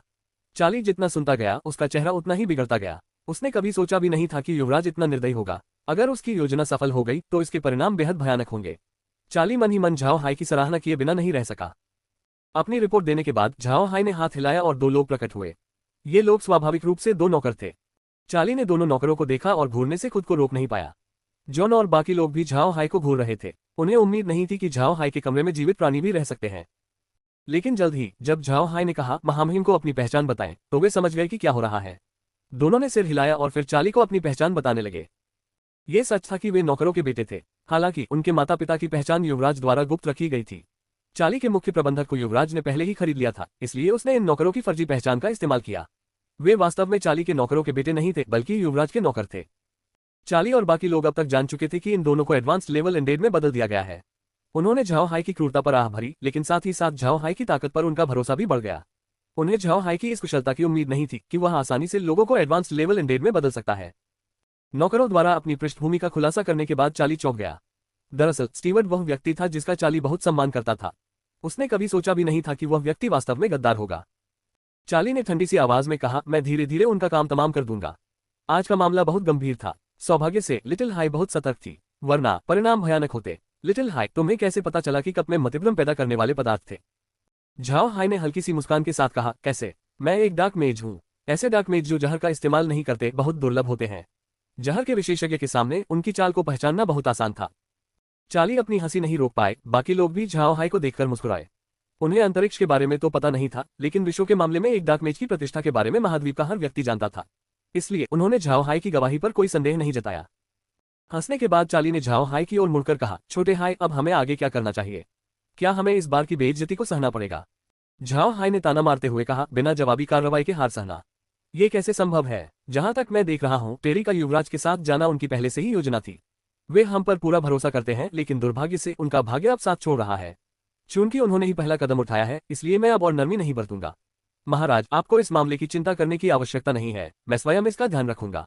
देखते हैं कि यह 1000 साल पुराना रॉबर्ट परिवार वास्तव में कितना शक्तिशाली है। जब मेगन ने झाओ हाय के बारे में सुना तो वह समझ गई कि झाओ हाय अब रॉबर्ट परिवार को पूरी तरह से खत्म करने पर आमादा है। लेकिन मेगन ने कुछ नहीं कहा। वह झाओ हाई के पक्ष में थी और वैसे भी टेरी ने ही पहले पहल की थी। वह झाओ हाई को उसके मनचाहे काम करने से बिल्कुल नहीं रोकेगी। लिजी और चार्ली ने माथे पर शिकन डाली। वे कुछ हद तक चिंतित थे क्योंकि एक प्रतिष्ठित कुलीन परिवार की ताकत को आसानी से चुनौती नहीं दी जा सकती थी। महाद्वीप में हजारों साल पुराने कबीले शायद ही कभी पूरी तरह नष्ट होते थे। इनमें से अधिकांश कबीले किसी न किसी आंतरिक संघर्ष के कारण ही पतन की ओर जाते थे। झाओ हाई का पूरे रॉबर्ट परिवार से निपटना चाहना उन दोनों को असंभव लग रहा था। वह जाल में फंस गई। जेसन। अध्याय 465 एक भाई के विचार। झाओ हाई ने उनके चेहरों को देखा और हल्की मुस्कान के साथ कहा, महाराज चिंता न करें, मैं पूरा ध्यान रखूंगा। अगर हम उसे ये सब करने देते रहे तो और भी परिवार युवराज के पक्ष में जुड़ते चले जाएंगे और फिर सिंहासन पाने की आपकी उम्मीदें धीरे धीरे कम होती जाएंगी। मैं बस युवराज के अनुयायियों को ये बताना चाहता हूं कि चाहे वे 1000 साल पुराने वंश के ही क्यों न हो, वे सुरक्षित नहीं रहेंगे। झाओ हाई की बातें सुनने में अजीब लग रही थी, लेकिन वह इसे पूरा करने के लिए दृढ़ संकल्पित था। इसे सुनने वाले निश्चित रूप से सदमे में आ जाते, उनके दिल की धड़कनें तेज हो जाती। लेकिन ये प्रतिक्रिया कोई अतिशयोक्ति नहीं थी। दरअसल झाओ हाई जिन लोगों से निपटना चाहता था वे 1000 साल पुराने परिवार से थे। ये परिवार महाद्वीप की सबसे शक्तिशाली ताकत माने जाते थे। यहाँ तक कि शाही परिवार भी इन परिवारों को नाराज करने की हिम्मत नहीं करते थे। इसका कारण ये था कि महाद्वीप में शाही परिवार तो बहुत कम है, जबकि 1000 साल पुराने परिवार बहुत सारे हैं। झाओ हाई द्वारा एक सहस्राब्दी परिवार के साथ युद्ध छिड़ने की मंशा जाहिर करने से वहां मौजूद लोगों के दिलों में उत्सुकता की लहर दौड़ गई। चार्ली ने झाओ हाई की ओर देखकर हंसते हुए कहा, शाबाश छोटे हाई, मार खाकर जवाबी कार्रवाई न करना तुम्हारी आदत नहीं है। शाबाश शाबाश। झाओ हाई ने हल्की मुस्कान के साथ कहा, महाराज आपको इस मामले की चिंता करने की आवश्यकता नहीं है। इस समय आपके लिए सबसे महत्वपूर्ण है अपने महल की सफाई करना, अन्यथा आप चैन से सो नहीं पाएंगे। चार्ली मुस्कुराया, निश्चिंत रहें, कुछ भी गलत नहीं होगा, लेकिन इसे ठीक करना इतना आसान नहीं होगा। हालांकि चूंकि वे पहले ही बेनकाब हो चुके हैं, मैं धीरे धीरे इन लोगों का ध्यान रखूंगा। झाओ हाई मुस्कुराया और बोला, अच्छा है महाराज, काफी देर हो चुकी है, मुझे वापस जाना है। मुझे डर है कि मैं अगले कुछ दिनों में वापस नहीं आ पाऊंगा, मैं बहुत व्यस्त हूँ। चार्ली ने सिर हिलाया और कहा, ठीक है, हमारे पास कोई विकल्प नहीं है, लेकिन अगर आपके पास थोड़ा खाली समय हो तो मिलने आना मत भूलिएगा। झाओ हाई ने सिर हिलाया, फिर वह खड़ा हो गया। उसने लिजी को अलविदा कहा और फिर जाने लगा। झाओ हाई को जाते देख लिजी तुरंत खड़ी हो गई और झाओ हाई की ओर देखकर बोली, श्री झाओ हाई, क्या मैं आपसे शाही भोज में मिलूंगी? झाओ हाई हैरान रह गया। उसने सोचा भी नहीं था कि लिजी उससे इस बारे में पूछेगी, लेकिन उसने सिर हिलाकर कहा, मुझे नहीं लगता, मेरी हैसियत के हिसाब से मैं भोज में शामिल होने के काबिल नहीं हूँ और मुझे ऐसे समारोहों में जाना बिल्कुल पसंद नहीं है। चार्ली ने झाओ हाई को गहरी निगाहों से देखा, फिर उसने हल्की सी मुस्कान के साथ कहा, अगर आप आना चाहते हैं तो कोई दिक्कत नहीं है, मैं आपको खुद वहां ले जा सकता हूँ। आपका क्या ख्याल है, क्या आप आएंगे? झाओ हाई ने चार्ली और फिर लिजी की तरफ देखा। उसने अपना सिर हिलाते हुए कहा, यह मामला यही खत्म समझो, मैं वहां किसी को नहीं जानता, मैं तो बस ऊब जाऊंगा, मुझे दावतें भी पसंद नहीं हैं। चार्ली ने सिर हिलाया और कहा, ठीक है, अगर तुम नहीं जाना चाहते तो मैं तुम्हें मजबूर नहीं करूंगा, तुम पहले वापस जाओ, अगर समय मिले तो वापस आ जाना। झाओ हाई ने सिर हिलाया और फिर लौरा और बाकी लोगों को लेकर चला गया। लिजी ने लौरा और झाओ हाई के पीछे चल रही अन्य लड़कियों को देखा, उसे ईर्ष्या होने लगी। चार्ली ने लिजी के चेहरे के भाव देखकर मन ही मन आह भरी और बुदबुदाया, छोटा हाई सचमुच बहुत ही असाधारण है, लगता है भविष्य में उसकी और भी पत्नियां होंगी। वह बुढ़ा कुल का मुखिया है और उसके कुल में ज्यादा सदस्य नहीं है। मुझे पूरा यकीन है कि वह कई पत्नियां लेगा ताकि परिवार की शाखाएं ज्यादा से ज्यादा बढ़ सकें। चार्ली ने यह बात जानबूझकर कही क्योंकि झाओ हाई द्वारा लिजी को बचाने के बाद लिजी के मन में झाओ हाई के लिए एक खास भावना हो सकती थी। चार्ली जानता था कि अगर यह भावना विकसित हुई तो ये प्यार में बदल जाएगी।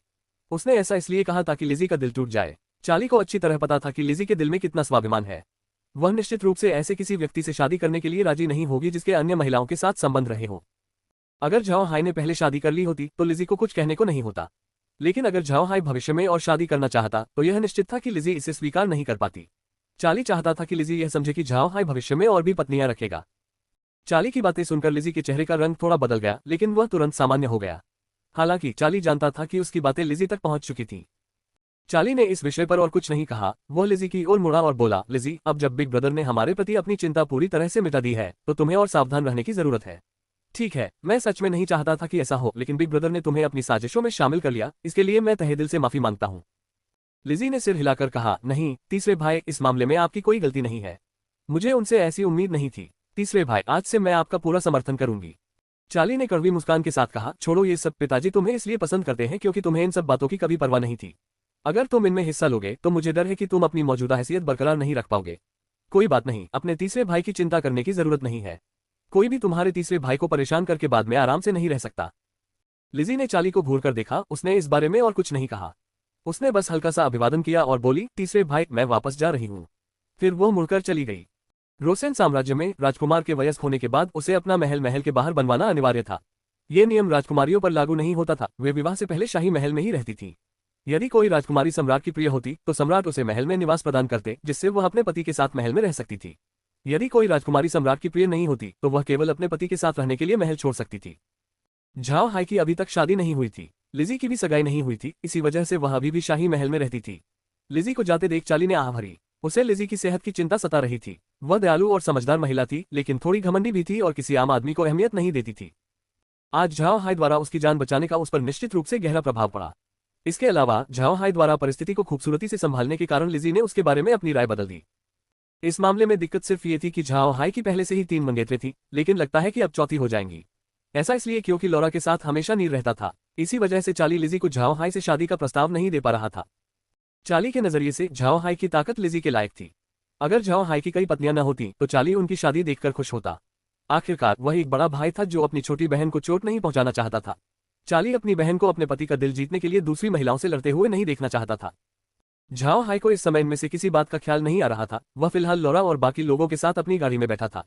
लौरा ने झाओ हाई की तरफ देखकर कहा, भाई हाय, आप टेरी से कैसे निपटेंगे? झाओ हाई ने हल्की सी मुस्कान के साथ कहा, रॉबर्ट परिवार को महाद्वीप के शीर्ष परिवारों में से एक होने के उनके पद से नीचे गिरा दो। अगर वे सचमुच मुझसे पंगा लेना चाहते हैं तो मैं उनका सफाया कर दूंगा। लौरा ने सिर हिलाया, फिर उसने कहा, भाई हाय, तो हम इसे कैसे करने वाले हैं? झाओ हाई ने खिड़की से बाहर देखा और फिर कहा, चिंता मत करो, परेशान होने की कोई जरूरत नहीं है। मैंने पहले ही एक ब्लड हॉक भेज दिया है जिससे अंतरिक्ष पूरे रोसेन साम्राज्य का नक्शा बना ले। फिर जब हम लौटेंगे मेगन, तो मुझे तुम्हारे परिवार से साम्राज्य के भीतर रॉबर्ट परिवार के सभी व्यवसायों का नक्शा बनाने के लिए कहना पड़ेगा। मेगन ने सिर हिलाया, सच कहूं तो अगर झाओ हाई आज से पहले रॉबर्ट परिवार से निपटना चाहता तो वह उसे रोकने की पूरी कोशिश करती। रॉबर्ट और केल्सी परिवारों के बीच पीढ़ियों से अच्छे संबंध रहे हैं, लेकिन टेरी ने आज जो किया वह हद से ज्यादा था। झाओ हाई का रॉबर्ट परिवार के खिलाफ कार्रवाई करना स्वाभाविक था। इसके बाद झाओ हाई ने कहा, पिताजी और दादाजी को भी पहले हुई घटना के बारे में बता दो।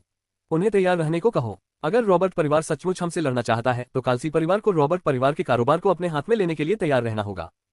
मेगन ने सिर हिलाया और कहा, सावधान रहना भाई हाय, रॉबर्ट परिवार 1000 साल पुराना खानदान है, उनसे निपटना इतना आसान नहीं है। झाओ हाई ने हल्की सी मुस्कान दी और कुछ नहीं बोला। अब जब उसके पास योजना है तो वह निश्चित रूप से रॉबर्ट परिवार का जीवन आसान नहीं करेगा।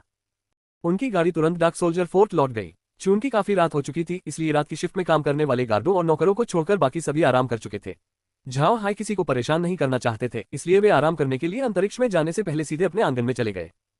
आज रात चाली ने केल्सी परिवार को भोज में आमंत्रित किया, लेकिन रैंडोल्फ ने किसी को नहीं भेजा। इसका मकसद बाकी लोगों को यह दिखाना था कि केल्सी परिवार अभी चाली का समर्थन नहीं कर रहा है। झाओ हाई और चाली भले ही साझेदार हो, लेकिन झाओ हाई के मामलों का केल्सी परिवार से कोई लेना देना नहीं है। एक और कारण ये था कि मेगन पहले से ही समारोह में शामिल होने की योजना बना रही थी। हालांकि मेगन की सगाई झाओ हाई से हो चुकी थी, लेकिन दोनों की शादी नहीं हुई थी। इसलिए मेगन केल्सी परिवार की ओर से यह सुनिश्चित कर सकती थी कि चाली को ठेस न पहुंचे और साथ ही दूसरों को गलतफहमी न हो।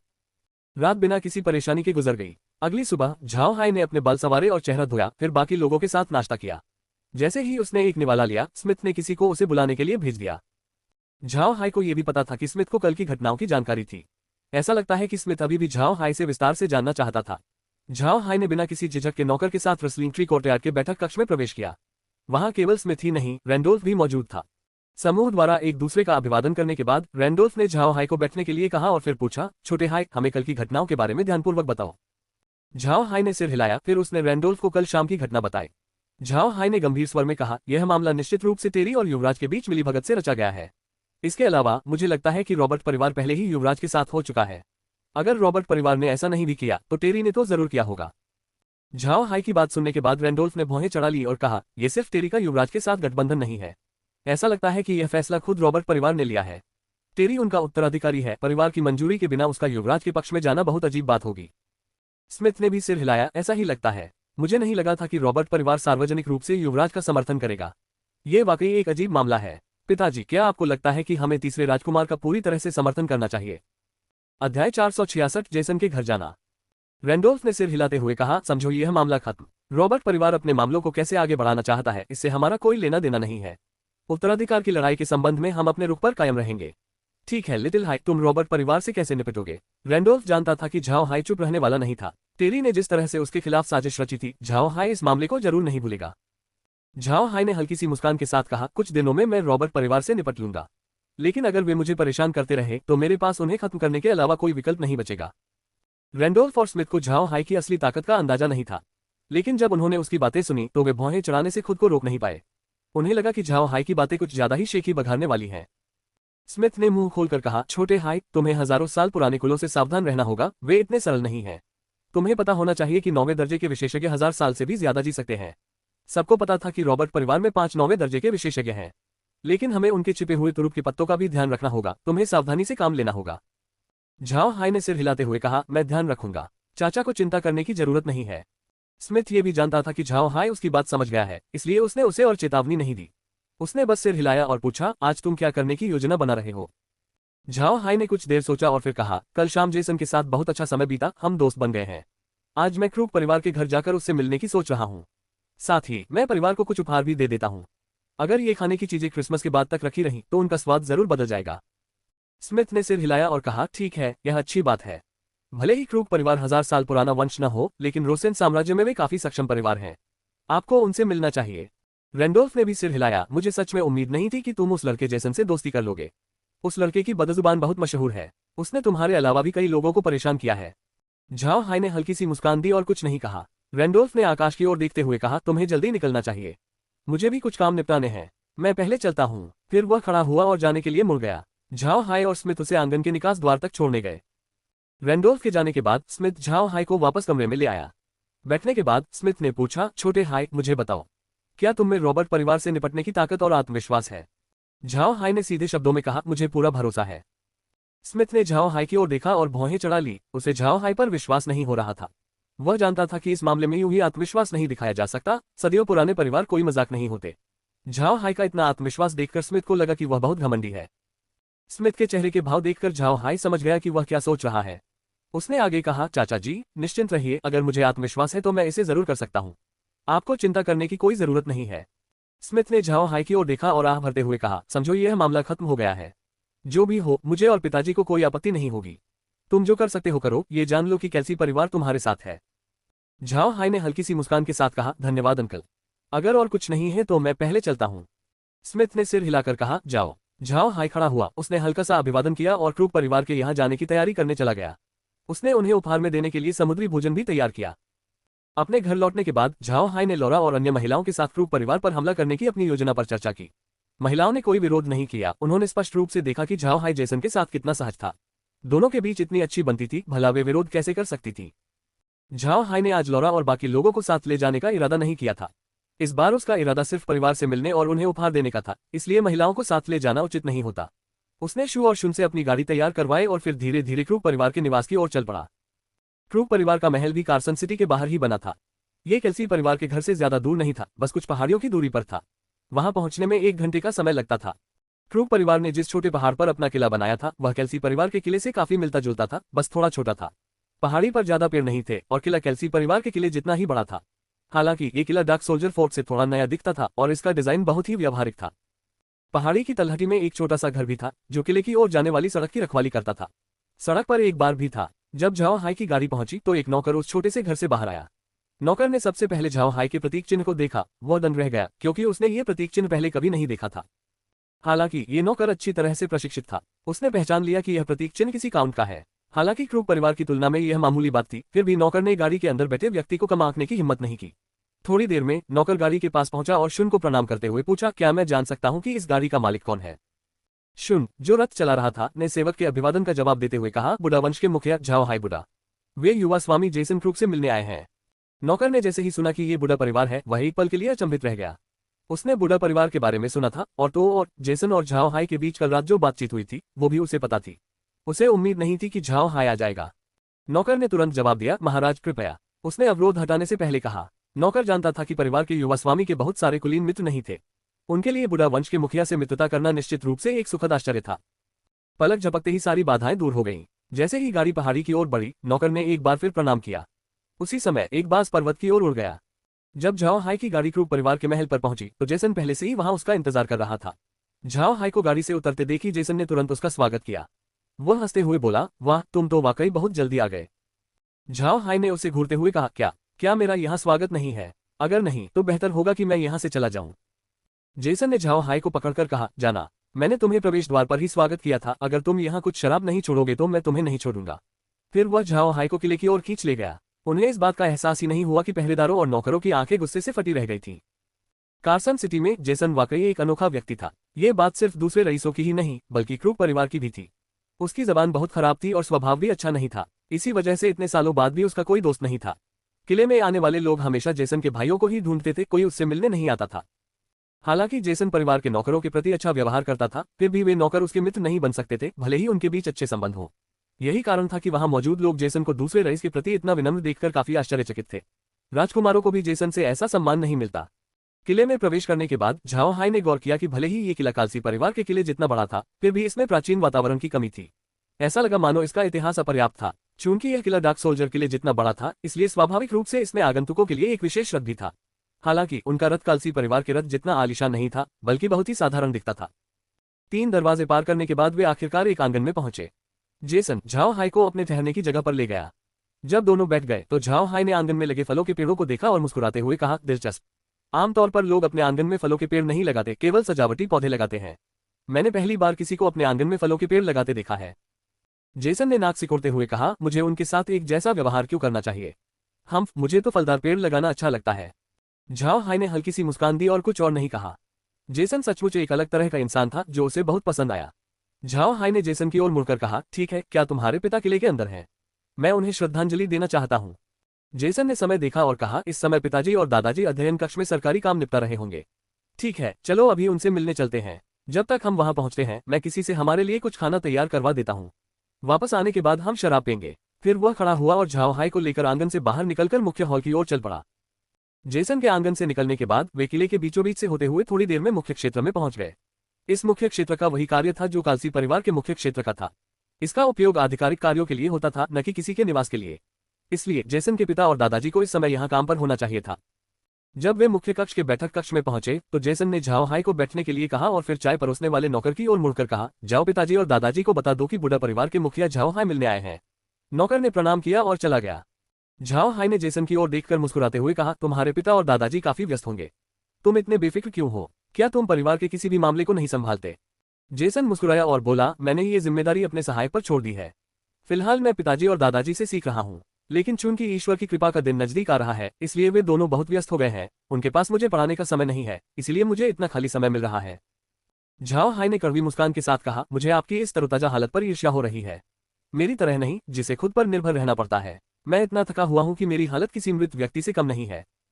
जेसन ने झाओ हाई को घूरकर कहा, तुम्हें कम चिंताएं हैं, कोई तुम पर नजर नहीं रखता। मेरे विपरीत पिताजी और दादाजी हमेशा मुझ पर नजर रखते हैं। मुझे वास्तव में बहुत कम स्वतंत्रता मिलती है। झाओ हाई मुस्कुराया और कुछ नहीं बोला। जेसन भी धरती पर बिल्कुल उसी की तरह था। वह हमेशा शिकायत करता था कि उस पर हमेशा नजर रखी जाती है और उसे बिल्कुल भी आजादी नहीं है। लेकिन उसने कभी सोचा नहीं था कि यह लगातार निगरानी भी एक तरह से वरदान है। अगर कोई उस पर नजर न रखता तो उसे जरूर कुछ कठिनाइयों का सामना करना पड़ता। लेकिन झाओ हाई ये भी जानता था कि अगर वह ये बात जेसन को बताएगा भी तो वह अनसुना ही करेगा। इस तरह के लोग बार बार कहने पर भी विश्वास नहीं करते, वे खुद देखकर ही मानेंगे। अध्याय 467 ऐसा मित्र होना एक आशीर्वाद है। जब जेसन ने देखा कि झाओ हाई ने कोई जवाब नहीं दिया तो उसने परवाह नहीं की। वह झाओ हाई के साथ बातचीत और चाय पीने में व्यस्त रहा। इसी समय बैठक कक्ष से कदमों की आहट सुनाई दी। थोड़ी देर बाद बैठक कक्ष के दरवाजे से लोग बाहर निकले। झाओ हाई और जेसन तुरंत खड़े हो गए। झाओ हाई ने नए आने वालों को देखा। उनमें से सबसे आगे एक बुजुर्ग व्यक्ति था। वह देखने में काफी बुरा लग रहा था, लेकिन उसका चेहरा अभी भी स्वस्थ और जीवंत था। उसने बेहद शानदार शाही पोशाक पहनी हुई थी। हालांकि उस बुजुर्ग व्यक्ति का शरीर उतना सीधा नहीं था, लेकिन उसके स्वभाव और पोशाक को देखकर कोई भी उसे कम नहीं आंक सकता था। उस बूढ़े आदमी के साथ एक अधेड़ उम्र का आदमी भी था। वह आदमी देखने में जेसन जैसा ही लगता था, लेकिन उसका चेहरा गंभीर था और उसकी आंखें भी तेज थीं। वह एक समझदार व्यक्ति प्रतीत होता था। उन दोनों के पीछे नौकर था जो उन्हें सूचना देने गया था। जेसन ने जल्दी से बूढ़े व्यक्ति और उस आदमी को प्रणाम किया और कहा, दादाजी, पिताजी, ये बुढ़ा वंश के मुखिया झाओ हाई हैं। छोटे हाई, ये मेरे दादाजी हैं, ये मेरे पिताजी हैं। झाओ हाई ने तुरंत झुककर अभिवादन किया और कहा, झाओ हाई दादाजी और चाचाजी से मिल चुका है। जेसन के दादा और पिता ने झाओ हाई को ऊपर से नीचे तक देखा। फिर जेसन के दादा ने मुस्कुराते हुए कहा, अच्छा है, छोटे जेसन के कोई दोस्त नहीं है, तुम्हें यहाँ अक्सर आना चाहिए। झाओ हाई मुस्कुराया और बोला, अगर समय मिला तो मैं जरूर आऊंगा, लेकिन मैं तो साल भर यात्रा करता रहता हूँ, मेरे पास इतना खाली समय नहीं होता। इस बार तो मैं मेगन के कहने पर ही राजधानी घूमने आ पाया।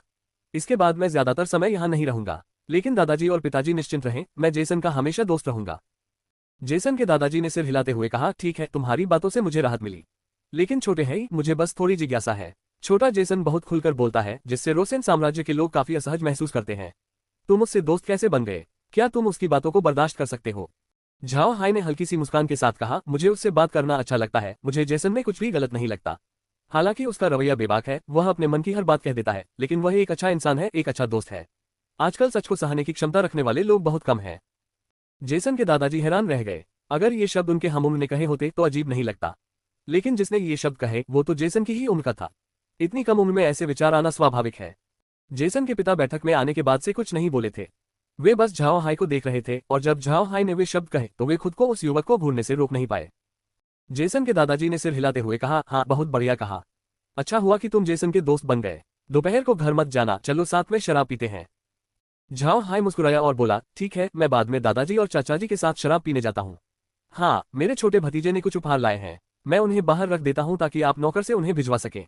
फिर वह दरवाजे की ओर गया और क्रूक परिवार के लिए तैयार किया हुआ समुद्री भोजन बाहर निकाल दिया।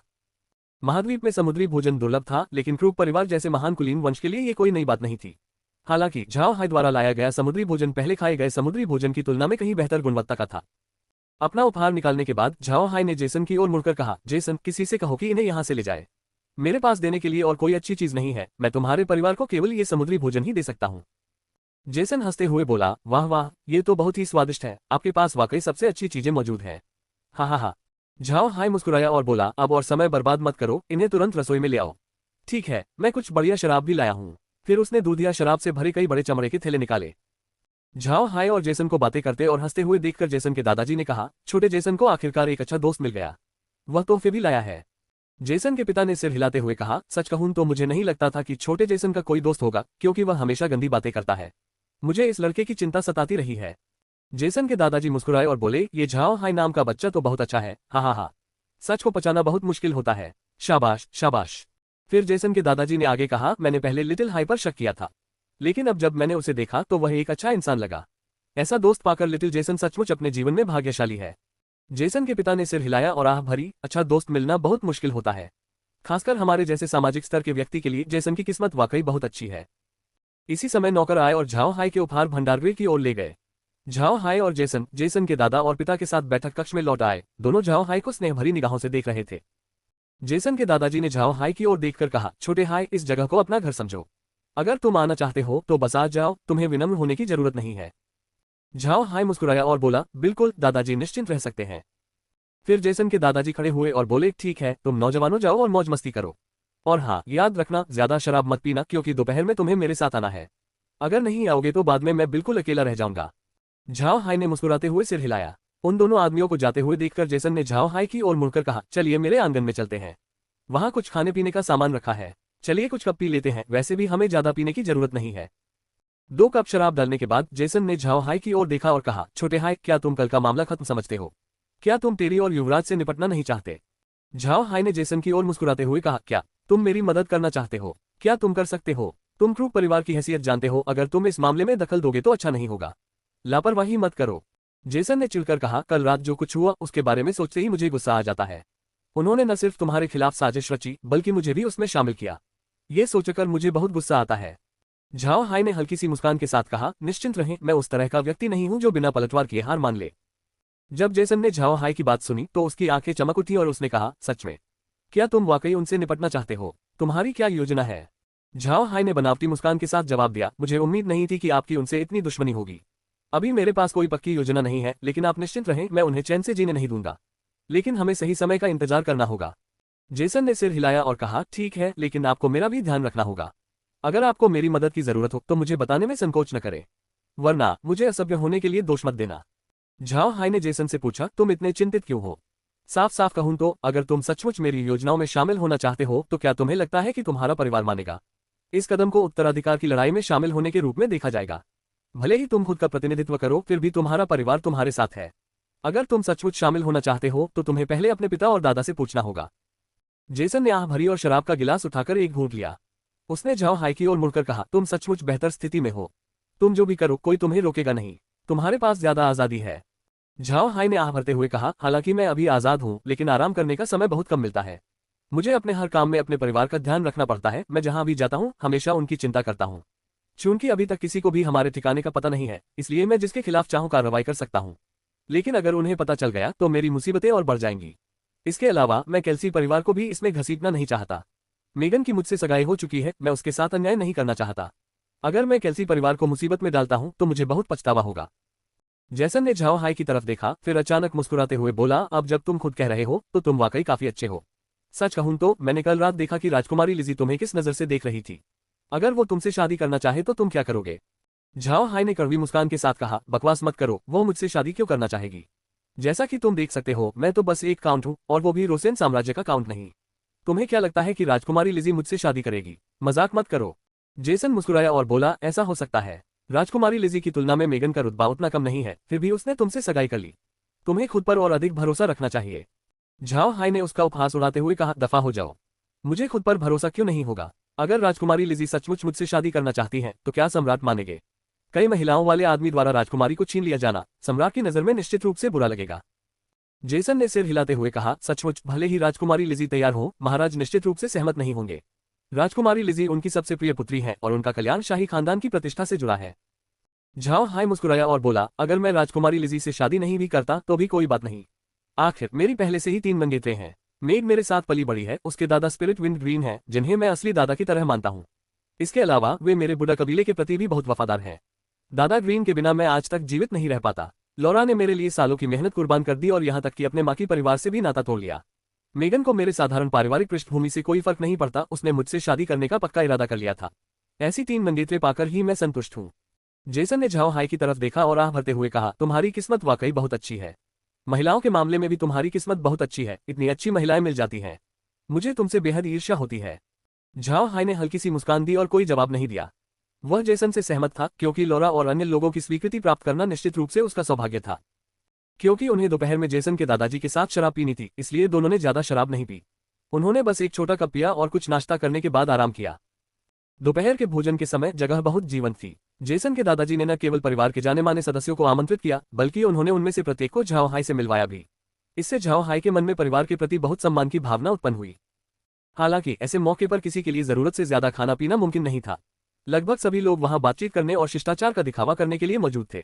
जेसन और झाओ हाई को ऐसे मौके पसंद नहीं थे, लेकिन चूंकि यह आयोजन झाओ हाई के लिए ही था, इसलिए वे दोनों बीच में से भाग नहीं सकते थे। उन्हें यही रुकना पड़ता था, जिससे झाओ हाई काफी बेचैन हो गया था। दोपहर का भोजन करने के बाद झाओ हाई ने जेसन से काफी देर तक बातचीत की और फिर अलविदा कहा। जेसन झाओ हाई को किले के बाहर तक छोड़ने गया और उसे हाथ हिलाकर विदाई दी। जब Zhao high dark soldier fort लौटा तो आसमान में अंधेरा छाने लगा था। अपने आंगन में लौटते ही उसने लॉरा और बाकी लोगों को जेसन के परिवार के यहाँ हुई घटना के बारे में बताया। समूह तब तक बातें करता रहा जब तक आसमान पूरी तरह से काला नहीं हो गया। झाओ हाई को कई दावतों में आमंत्रित करने वाले बहुत सारे कार्ड आए, लेकिन झाओ हाई को ये कार्ड काफी झंझट भरे लगे, इसलिए उन्होंने इनमें से किसी में भी भाग नहीं लिया। अगले दिन दुर्लभ पवित्रता का दिन था। हालांकि लोग कुछ उपहार भेज रहे थे, लेकिन उनमें से अधिकांश कल के ईश्वर की कृपा दिवस की तैयारियों में व्यस्त थे। इस दौरान किसी ने भी भोज में भाग नहीं लिया। साथ ही कल शाही भोज था, इसलिए इन 2 दिनों में किसी भी कुलीन परिवार ने कोई भोज आयोजित नहीं किया। आज के दिन पूरे डार्क सोल्जर फोर्ट में भी काफी चहल पहल थी। हर कोई कल की तैयारियों में जुटा हुआ था। कैल्सी परिवार जैसे महान कबीले के लिए त्योहार मनाने और परंपराओं का पालन करने में वे बहुत सतर्क रहते थे। कल क्या करना है, इसकी जानकारी सभी को दी गई थी। ऐसा इसलिए किया गया था ताकि कोई भी जानकारी से वंचित न रह जाए। जब झाओ हाई के समूह को अपना कार्यक्रम मिला तो वे दंग रह गए। वाकई वह दिन काफी सख्त था। सुबह उठते ही उन्हें एक निश्चित समय पर भोजन करना था, फिर उचित वस्त्र पहनकर पूर्वजों की पूजा करनी थी। क्या पहनना है और सबसे पहले किस पूर्वज के पास जाना है, ये सब स्पष्ट रूप से लिखा हुआ था। ऐसा लग रहा था मानो परिवार को डर था कि कहीं कोई गलती न कर दे। कैल्सी परिवार जैसे कुल के लिए पूर्वजों की पूजा करना एक बहुत ही महत्वपूर्ण बात थी। यदि पूर्वजों की पूजा में कोई गलती हो जाती तो उस व्यक्ति पर भारी जुर्माना लगाया जाता और परिवार में उसकी प्रतिष्ठा भी प्रभावित होती। हालांकि झाओ हाई कैल्सी परिवार का सदस्य नहीं था, फिर भी वह स्मिथ के संरक्षण में था। अगर वह कोई गलती करता तो स्मिथ को दंडित किया जाता। इसलिए झाओ हाई के पास कल के लिए अच्छी तैयारी करने के अलावा कोई विकल्प नहीं था। साथ ही झाओ हाई ने एर को डार्क सोल्जर फोर्ट की पूरी निगरानी का जिम्मा सौंपा। अगर कोई उससे झगड़ा करने की सोचता तो उसने ये सुनिश्चित किया कि एर उसे सूचना दे। उसे वास्तव में डर था कि जब वह पूर्वजों की पूजा करने जाएगा तो जुवान और तीसरे दादाजी उसके लिए मुसीबत खड़ी कर सकते हैं। सौभाग्यवश जुवान और तीसरे दादाजी भी इस समारोह को बहुत महत्व देते थे। वे पूर्वजों के चेहरे पर कलंक नहीं लगाना चाहते थे, क्योंकि यह न केवल पूर्वजों के साथ अन्याय होता बल्कि इससे परिवार को अगले साल दुर्भाग्य भी मिल सकता था। इसी कारण उन्होंने झाओ हाई के खिलाफ कोई योजना नहीं बनाई। इससे झाओ हाई को बहुत राहत मिली। अध्याय 468 बीते कल को अलविदा, बेहतर कल का स्वागत। झाओ हाई का मन अब आक महाद्वीप के लोगों के बारे में कुछ उलझन में था। ये लोग पृथ्वी पर रहने वाले पश्चिमी लोगों की तरह व्यवहार करते हैं, हालांकि वे पूर्वजों की पूजा जैसी पूर्वी परंपराओं का पालन करते हैं। पूर्वजों की पूजा करना पूर्वी संस्कृति का अभिन्न अंग है। ऐसा इसलिए है क्योंकि पूर्व में यह मान्यता थी कि मृत्यु के बाद परिवार के सदस्यों की आत्माएं परिवार की रक्षा करती रहेंगी। इसी कारण जीवित लोग पूर्वजों को प्रणाम करते हैं और उनसे परिवार की रक्षा जारी रखने की प्रार्थना करते हैं। सच कहें तो लोग पहले से ही जानते थे कि उनके पूर्वजों के लिए अपने परिवारों की रक्षा करना असंभव था। यदि कोई आत्मा में परिवर्तित हो जाता तो उसके पास अपने प्रियजनों की रक्षा करने का कोई साधन नहीं बचता। ये विचार केवल महान कुलों में ही नहीं बल्कि शाही कुलों में भी प्रचलित है। इसलिए हाल ही में सुरक्षा की यह भावना धीरे धीरे लुप्त होती चली गई। हालांकि पूर्वजों की पूजा आज भी प्रचलित है। यह अपने पूर्वजों को याद करने और उन्हें अपनी सभी उपलब्धियों के बारे में बताने के लिए की जाती है। अब यह सुरक्षा की प्रार्थना करने के लिए नहीं की जाती है। कैल्सी परिवार जैसे महान कुल के लिए इस घटना का महत्व केवल इसी बात से नहीं था। पूर्वजों की पूजा करने से परिवार में एकता भी स्थापित होती है। इससे परिवार को भविष्य में समृद्धि प्राप्त करने में मदद मिलेगी। पूरे समारोह की तैयारी बेहद सख्त तरीके से की गई थी। कोई भी गलती नहीं होनी चाहिए थी, सब कुछ एकदम सही होना चाहिए था। झाओ हाई कार्यक्रम के दौरान स्मिथ के साथ थी। आर्क महाद्वीप में पूर्वजों की पूजा करने का तरीका चीन से थोड़ा अलग था। चीनी परंपरा के अनुसार महिलाओं को समारोह में शामिल होने की अनुमति नहीं थी, लेकिन आर्क महाद्वीप में ऐसा कोई नियम नहीं था। यह आयोजन आधे दिन तक चला और अंत में समाप्त हो गया। शाम को रैंडोल्फ पीटर और अन्य लोगों को शाही भोज में ले गया। सच कहें तो ईश्वर की कृपा के दिन रईस आमतौर पर ऊब जाते थे। अपने पारिवारिक भोजों में शामिल होने के अलावा वे अपने परिवार के सदस्यों के साथ शराब पीते और बातें करते थे। माहौल भी कुछ खास अच्छा नहीं था, जिसकी वजह से झाओ हाई को यह दृश्य पसंद नहीं आया। कैल्सी परिवार द्वारा आयोजित पारिवारिक भोज में शामिल होने के बाद झाओ हाई तुरंत लौरा और अन्य लोगों को लेकर आयरन माउंटेन फोर्ट लौट आया। कैल्सी परिवार की तुलना में आयरन माउंटेन फोर्ट ही झाओ हाई का असली परिवार था, इसलिए उसे किले के शाम के भोज में अवश्य शामिल होना था। इस समय आयरन माउंटेन फोर्ट में भोज अभी शुरू नहीं हुआ था। ग्रीन और बाकी लोग झाओ हाई का इंतजार कर रहे थे। वे इस समय किले के मुख्य चौक में थे। चौक में चारों ओर अलाव जल रहे थे। उनके किनारे अर्गालिस और रेजिंग बुल लटके हुए थे। साथ ही चारों ओर नीली आंखों वाले खरगोश भी दिखाई दे रहे थे। इसके अलावा अन्य समुद्री भोजन के साथ साथ एक पूरी ब्लेड स्केल वेल भी किनारे पर रखी थी। ये कहा जा सकता है कि ग्रीन ने सचमुच उनके पास मौजूद सभी अच्छी चीजें निकाल ली। हर अलाव के पास लकड़ी के बड़े बड़े बैरल रखे थे। बैरलों से दूध की शराब की मीठी खुशबू आ रही थी। चाहे वो जानवर हो या इंसान, सभी ने नए कपड़े पहने हुए थे और अलाव के चारों ओर इकट्ठा हुए थे। किसी ने भी खाने पीने की चीजों को हाथ नहीं लगाया। सब लोग झाओ हाई का इंतजार कर रहे थे। जब झाओ हाई अंतरिक्ष से बाहर आया और यह स्थिति देखी तो उसका दिल पिघल उठा। लौरा और अन्य लोग भी भावुक हो गए। झाओ हाई ने चौक का जायजा लिया तो पाया कि कुछ लोग गायब हैं। इसलिए वह तुरंत जेड वाटर सिटी में टेलीपोर्ट हुआ और मुएन के परिवार को वापस किले में ले आया। अब जब तक मॉनिटर पर जगह का नक्शा बना रहता है, झाओ हाई तुरंत वहां जा सकता है, जिससे टेलीपोर्टेशन बहुत आसान हो जाता है। जब झाओ हाई को मुएन मिला तो ग्रीन ने तुरंत लोगों से जानवरों को अलाव पर रखने को कहा। उसने ब्लेड स्केल वेल को भी संसाधित करवाया। ब्लेड स्केल वेल से निपटना काफी सोच विचार का काम था। वेल की खाल उतारी गई। इन खालों का इस्तेमाल बाद में पानी जमा करने के लिए किया जा सकता था। ये खालें नुकीली और मजबूत भी थीं। ग्रीन ने मछली के शरीर पर पहले से ही कुछ कट लगा दिए थे। उसके आंतरिक अंगों को निकालने के बाद उसने उन पर मसाले छिड़क दिए। वेल के शरीर के अंदर जलते हुए पत्थर रखे गए थे। मछली के आकार के कारण उसके मुंह में पत्थर डालकर उन्हें बाहर जलती हुई आग पर गर्म किया जा सकता था। इस तरह वेल समान रूप से पक जाती थी। कुछ ही देर में वेल भूनकर खाने के लिए तैयार हो गई। जहां तक अर्गली और उग्र बैलों की बात है, उन्हें इनके बारे में ज्यादा सोचने की जरूरत नहीं थी। ये जानवर बीस्टमैन का मुख्य भोजन थे। इसी वजह से इन्हें पकाना काफी आसान हो गया था। कुछ ही देर बाद आयरन माउंटेन फोर्ट का पूरा चौक भुने हुए मांस की सुगंधित खुशबू से भर गया। जब मांस खाने के लिए तैयार हो गया तो मेरिन ने अपने द्वारा पकाया हुआ भोजन भी निकलवाया और सभी के साथ बांटा। ये प्रस्ताव झाओ हाई का भी था। वह जानता था कि बुढ़ा कुल की स्थिति अन्य कुलों से अलग थी। अन्य परिवारों में इस तरह के कामों के लिए नौकर होते थे, जबकि बुढ़ा कुल में नहीं। इस शाम को बारबेक्यू पार्टी में बदलने से बचने के लिए झाओ हाई ने मेरिन से अनुरोध किया कि वह कुछ लोगों से 1 या 2 अतिरिक्त व्यंजन बनाने में मदद मांगे, जिन्हें वे कुशलता से बना सकें। जब सभी लोग भगवान के अनुग्रह दिवस की पूर्व संध्या पर भोजन करेंगे तो ये व्यंजन परोसे जाएंगे और सभी के साथ साझा किए जाएंगे। उन्हें अपने व्यंजनों की सामग्री के बारे में चिंता करने की आवश्यकता नहीं थी। झाओ हाई ने पहले ही सब कुछ व्यवस्थित कर लिया था। मेरिन इस मामले को लेकर दूसरों को परेशान नहीं करना चाहती थी, लेकिन उसे यह उम्मीद नहीं थी कि जब वह उन्हें इसके बारे में बताएगी तो वे इतने उत्साहित होंगे। मेरिन को कुछ पकाने की भी जरूरत नहीं पड़ी। लोग अपने अपने घरों में लौट गए और उन्होंने अपने सबसे बेहतरीन व्यंजन तैयार किए ताकि सभी उनका स्वाद चख सकें। इन लोगों के उत्साह को स्वाभाविक माना जा सकता था। शुरुआत में खरीदे गए 100 गुलाम अब गुलाम नहीं रहे थे। वे पहले ही बस चुके थे और अपनी जमीन पर अपने घर बना चुके थे। सबका जीवन सुख में चल रहा था और यह पहली बार था जब वे ईश्वर की कृपा का दिन मना रहे थे, क्योंकि इससे पहले वे ऐसा नहीं कर पाए थे। इसलिए उनका अत्यधिक उत्साहित होना स्वाभाविक था। वे बुढ़ा कबीले का किसी न किसी तरह से एहसान चुकाना चाहते थे और इस बार खाना पकाने का काम एक बेहतरीन अवसर था, इसलिए वे तुरंत सहमत हो गए। पशु मानव सभी प्रकार के मांसाहारी व्यंजनों के विशेषज्ञ थे, जबकि मानव दास सब्जियों के विशेषज्ञ थे। ये देखकर झाओ हाई कुछ देर के लिए अवाक रह गया। खैर, यह अच्छी बात थी, क्योंकि आज भगवान की कृपा का दिन था और सभी लोग अपना भोजन प्रसन्नतापूर्वक खाने वाले थे। सब कुछ तैयार देखकर ग्रीन धीरे धीरे चौक के बीच में गया और भीड़ को देखने के बाद जोर से बोला, सभी लोग कृपया शांत हो जाएं। ग्रीन के शब्द बहुत प्रभावशाली थे। चौक में तुरंत सन्नाटा छा गया, यहाँ तक कि बच्चे भी ग्रीन की ओर देख रहे थे। उन्होंने न तो कोई शोर मचाया और न ही इधर उधर हिले डुले। आयरन माउंटेन फोर्ट हमेशा से ग्रीन के प्रबंधन में रहा है। उन गुलामों के लिए ग्रीन उनके नेता के समान था, इसलिए यह स्वाभाविक था कि वे उसके आदेशों का पालन करें। उनके लिए झाओ हाई एक देवता के समान था। जब भी वे उसे देखते थे तो वे भयभीत हो जाते थे। चौक को शांत देखकर ग्रीन ने कहा, सब लोग, 1 साल पहले हम आयरन माउंटेन फोर्ट पहुंचे थे। उस समय किला एक पुराना जर्जर महल था, उसमें कुछ भी नहीं था। हम अपनी जान बचाने के लिए बेताब थे। 1 साल पलक झपकते ही बीत गया। पिछले 1 साल में हमने अपने दम पर बहुत कुछ बनाया है। हमने अपनी जिंदगी बदल दी है, हमने आसमान जमीन उलट पुलट कर दी है। लेकिन ये सब हमें एक ही व्यक्ति ने दिया है। क्या आप जानते हैं कि वह व्यक्ति कौन है? लगभग उसी समय सबने कहा, युवा स्वामी। झाओ हाई ने अपने लोगों से खुद को युवा स्वामी कहलवाया था। इसी कारण लोग युवा स्वामी कहकर पुकारते थे। वे झाओ हाई को उनके नाम से नहीं पुकारते थे और न ही उन्हें कुलपति कहते थे। उनके लिए युवा स्वामी झाओ हाई की विशेष उपाधि थी। ग्रीन ने सिर हिलाया और कहा, जी हाँ, आज ईश्वर की कृपा का दिन है। मुझे पता है कि आप में से कई लोगों के लिए यह पहली बार है। मैं युवा गुरु से कुछ शब्द कहने का अनुरोध करता हूँ। फिर वह धीरे से पीछे हट गया। झाओ हाई को उम्मीद नहीं थी कि ग्रीन उसे कुछ बोलने पर मजबूर कर देगा, लेकिन ये जगह उसकी थी। वह पीछे नहीं हटा। वह मुस्कुराया और खड़ा होकर चौक के बीचों बीच चला गया। उसके बोलने से पहले ही भीड़ ने तालियां बजाकर उसका स्वागत किया। झाओ हाई ने सबकी ओर देखते हुए कहा, 1 साल पहले आप सबकी अलग अलग पहचान थी, अब आप सब बुढ़ाकुल के लोग हैं। मैंने 1 साल पहले वादा किया था कि आप सब प्रतिदिन मांस खा सकेंगे, और मैंने वह वादा पूरा कर दिया है।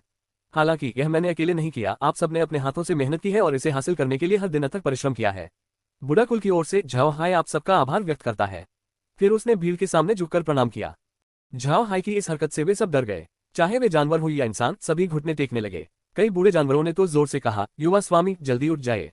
आप पर हमारा कोई एहसान नहीं है। आपके बिना हम इस मुकाम तक कभी नहीं पहुंच पाते। आप हमारे महान हितैषी हैं और आने वाली पीढ़ियों के भी हितैषी हैं। इस समय झाओ हाई सीधे खड़े हो गए। जब उन्होंने घुटनों के बल बैठे लोगों को देखा तो मुस्कुराते हुए कहा, सब लोग उठो। यह एक विशेष दिन है, घुटनों के बल बैठने की कोई जरूरत नहीं है। जल्दी उठो। फिर भीड़ खड़ी हो गई। झाओ हाई ने उनकी आंखों में देखते हुए कहा, इस वर्ष बुढ़ा वंश का पुनर्जन्म हुआ है, मेरा भी पुनर्जन्म हुआ है और आप सभी का भी। ये दिन हमारे जीवन में एक महत्वपूर्ण क्षण है। आज हम एक नया त्योहार मनाएंगे जो पुनर्जन्म का त्योहार होगा। सभी लोग अपने अपने शराब के गिलास उठाएं। आइए साथ मिलकर पिएं, बीते कल को अलविदा कहें और आने वाले अच्छे कल का स्वागत करें। पीजिए। भीड़ ने उनके निर्देशों का पालन किया और झाओ हाई के साथ मिलकर पीने से पहले अपने गिलास उठाए। शराब का स्वाद विशेष रूप से अच्छा था। जैसा कि झाओ हाई ने कहा था, शराब का ये गिलास बीते कल को विदाई और आने वाले कल का स्वागत था। जब शराब ने उनके पेट को गर्माहट दी तो लोगों की आंखें नम हो गईं। वे लौरा और बाकी लोगों से अलग थे। लौरा और बाकी लोग जब बड़े हो रहे थे तब उन्हें खाने पीने और कपड़ों की चिंता नहीं करनी पड़ती थी। मांस की तो उन्हें बिल्कुल भी परवाह नहीं थी। उन्हें हर दिन अच्छा खाना मिलता था, उनके लिए मांस कोई बड़ी बात नहीं थी। लेकिन इन गुलामों के लिए पहनने के लिए कपड़े और खाने के लिए मांस होना स्वर्ग में रहने के समान था। उन्हें यह उम्मीद नहीं थी कि वे वास्तव में ऐसा अनुभव करेंगे। इन गुलामों में से कुछ गुलामों के बेटे बेटियां थे। वे जानते थे कि उनके माता पिता, यहाँ तक कि उनके दादा दादी ने भी शायद जीवन भर मांस नहीं खाया होगा। हो सकता है कि वे शराब भी न पी पाते हों। यह उन सबके लिए एक सपना था। उन्होंने कभी सोचा भी नहीं था कि यह सपना सचमुच पूरा होगा। अध्याय 469 अलवी। लौरा और बाकी लोग झाओ हाई को मोहित निगाहों से देख रहे थे। उन्हें लग रहा था कि चौक के बीचों बीच खड़ा झाओ हाई बेहद आकर्षक था। इस समय झाओ हाई बेहद प्रभावशाली लग रहा था। भले ही उसका रूप रंग बहुत भव्य न हो, लेकिन उसका आकर्षण बेमिसाल था। लौरा और बाकी लड़कियों ने झाओ हाई को उसके रूप रंग की वजह से नहीं चुना था, बल्कि उससे कहीं ज्यादा सुंदर लड़के भी थे जो उनसे शादी का प्रस्ताव रखते थे। झाओ हाई में उन्हें जो बात सबसे ज्यादा पसंद आई वह थी उसका अनोखा स्वभाव, और यही स्वभाव उन्हें आकर्षित करता था।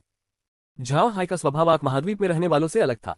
किसी व्यक्ति का स्वभाव और उसके रहने का स्थान आपस में अटूट रूप से जुड़े होते हैं। कई पीढ़ियों से झुगी झोपड़ियों में रहने वाले लोगों का स्वभाव कुलीनों जैसा नहीं हो सकता। झाओ हाई का यह अंतर निश्चित रूप से पृथ्वी से आने के कारण था। पृथ्वी पर जादू और युद्ध शक्ति नहीं थी, बल्कि वहां वैज्ञानिक और तकनीकी विकास मौजूद था। समाज के प्रति उनकी अवधारणा भी पृथ्वी से ही प्रेरित थी। इसी कारण झाओ हाई की सोच महाद्वीप के लोगों से भिन्न थी। इसी बात ने उन्हें अद्वितीय बनाया और उनमें एक खास आकर्षण पैदा किया। आक महाद्वीप में जेसन का स्वभाव झाओ हाई के स्वभाव से सबसे अधिक मिलता जुलता था। लेकिन यह स्वभाव जेसन की विद्रोही प्रवृत्ति के कारण ही विकसित हुआ था, न कि पृथ्वी के किसी व्यक्ति की मानसिकता के कारण। फिर भी अपने इस स्वभाव के कारण जेसन को रोसेन साम्राज्य में एक विचित्र व्यक्ति के रूप में देखा जाता था। झाओ हाई की तो बात ही अलग है। झाओ हाई का स्वभाव जेसन से बिल्कुल अलग था। झाओ हाई का स्वभाव अपेक्षाकृत शांत था और उन्होंने आक महाद्वीप में हर चीज के अनुकूल ढलने के लिए कड़ी मेहनत की। उनके भीतर एडम की यादें भी बसी हुई थी, यानी वे आधे महाद्वीप के मूल निवासी थे। इन दो अलग अलग व्यक्तित्वों के मेल से ही उनका वर्तमान व्यक्तित्व बना है। आज शाम आयरन माउंटेन फोर्ट की पूरी आबादी नशे में चूर है। पुरुष और महिलाएं दोनों ही नशे में थे। इन लोगों के चेहरे के भाव अलग अलग थे। कुछ खड़े खड़े हंस रहे थे, कुछ बैठे मुस्कुरा रहे थे, जबकि कुछ रो रहे थे। झाओ हाई, ग्रीन और बाकी लोग एक तरफ बैठे थे। वे नशे में नहीं थे। उन्होंने नशे में धुत जानवरों और गुलामों को देखा और उन्हें बहुत बुरा लगा। ये कहने की जरूरत नहीं थी कि उनकी पिछली जिंदगी उनके वर्तमान जीवन से कहीं ज्यादा भयानक थी। इन जानवरों की हालत भी कुछ अलग नहीं थी। वे एक छोटी जनजाति थे और आसानी से शोषित हो जाते थे। सर्दियों में उन्हें बहुत कष्ट सहना पड़ता था, कुछ तो अगली ऋतु तक भी जीवित नहीं रह पाते थे। झाओ हाई ने उन्हें एक अलग ही जीवन दिया, जिससे वे आज की तरह हंस सकते थे, आज की तरह फूट फूट कर रो सकते थे, आज की तरह मांस खा सकते थे और आज की तरह शराब पी सकते थे। उनके मन में ये सब झाओ हाई की देन थे। वे सभी झाओ हाई के प्रति बहुत आभारी थे। झाओ हाई के मन में ये भावना थी कि उन पर एक बहुत बड़ी जिम्मेदारी है। वे सभी बुडा कबीले के लोग थे। इन लोगों के जीवन को बेहतर बनाना उनका कर्तव्य था। यह एक ऐसा मिशन था जो उन्होंने स्वयं के लिए निर्धारित किया था। लॉरा और बाकी लोग भी इन गुलामों को रोते और हंसते देखकर बहुत भावुक हो गए। उनका गला भर आया। मेगन की आंखों में आंसू थे। उसने वहां मौजूद लोगों को स्नेह भरी निगाहों से देखा। सभी लोगों के सो जाने के बाद झाओ हाई ने कुछ मरे हुए लोगों को उनके घरों तक ले जाने के लिए भेजा। साथ ही उसने उन मरे हुए लोगों से चौक की सफाई भी करवाई। चौक की सफाई देखकर झाओ हाई को एहसास हुआ कि ये लोग सचमुच कितना खा सकते हैं। विशालकाय ब्लेड स्केल वाली वेल तो खाई ही गई, सारे बर्तन भी साफ हो गए। यहाँ तक कि अर्गली और बैल भी नहीं बचे। ये देखकर झाओ हाई बहुत हैरान हुआ, ये लोग सचमुच बहुत खा सकते हैं। मृतकों को सफाई का काम जारी रखने के लिए कहने के बाद झाओ हाई किले के बैठक कक्ष में लौट आया और बैठ गया। समूह के व्यवस्थित होने के बाद झाओ हाई ने ग्रीन से दो बातें कही। एक टेरी की उससे दुश्मनी के बारे में थी और दूसरी टेरी के परिवार से बदला लेने के उसके इरादे के बारे में। झाओ हाई की बातें सुनने के बाद ग्रीन ने तुरंत कोई प्रतिक्रिया नहीं दी। थोड़ी देर बाद उसने सिर हिलाकर कहा, युवा स्वामी, आप रॉबर्ट परिवार से कैसे निपटेंगे? क्या आप उन्हें खत्म करना चाहते हैं? झाओ हाई ने सिर हिलाते हुए कहा, नहीं नहीं, अगर मैं उन्हें सीधे तौर पर खत्म कर दूं तो मैं निश्चित रूप से पूरे रोसेन साम्राज्य को सतर्क कर दूंगा। ऐसा होना हमारी भविष्य की कार्रवाइयों के लिए हानिकारक होगा। मैं ऐसा बिल्कुल नहीं कर सकता। पिछले कुछ वर्षों में रॉबर्ट परिवार ने कुछ दुश्मन बना लिए हैं। हमें बस उन्हें कमजोर करना है, उनके दुश्मन बाकी काम कर देंगे। अगर वे फिर से मजबूत हो भी गए तो भी उनका जीवन अच्छा नहीं चलेगा। कुन ने सिर हिलाया और कहा, यह तरीका अच्छा है। उन्हें पंगु बना दो और उनके दुश्मनों को उनकी दुर्दशा का एहसास करा दो। रॉबर्ट परिवार के संसाधनों के सामने वे लोग जरूर लालच से जल उठेंगे। हमें कुछ भी करने की जरूरत नहीं है, कोई और हमारे लिए परिवार का सफाया कर देगा। लेकिन लिटिल हाई, तुम्हें तेजी से काम करना होगा। अगर तुम रॉबर्ट परिवार जैसे महान कुल से निपट रहे हो तो एक पंगु सदस्य भी तुम्हारे लिए मुसीबत खड़ी कर सकता है। झाओ हाई ने सिर हिलाकर कहा, मुझे पता है, इसीलिए मैंने तुरंत कोई कदम नहीं उठाया। इस समय मैंने एक बात से पूरे रोसेन साम्राज्य का नक्शा बनवा लिया है। जैसे ही मेरे पास पूरे साम्राज्य का नक्शा तैयार हो जाएगा, मैं अपना अभियान शुरू कर सकता हूँ। एक ही शाम में मैं रॉबर्ट परिवार की कार्सन सिटी के अंदर वाली दुकान को छोड़कर बाकी सभी दुकानों को नष्ट करने की योजना बना रहा हूँ। अंतरिक्ष की क्षमता को तब से उन्नत कर दिया गया है, इसलिए कुन और अन्य लोगों का झाओ हाई पर भरोसा सही था। झाओ हाई की बातों से उन्हें आश्चर्य नहीं हुआ। वे जानते थे कि यह काम आसानी से पूरा हो सकता है। काफी देर बाद ग्रीन ने सिर हिलाया और कहा, यह संभव है।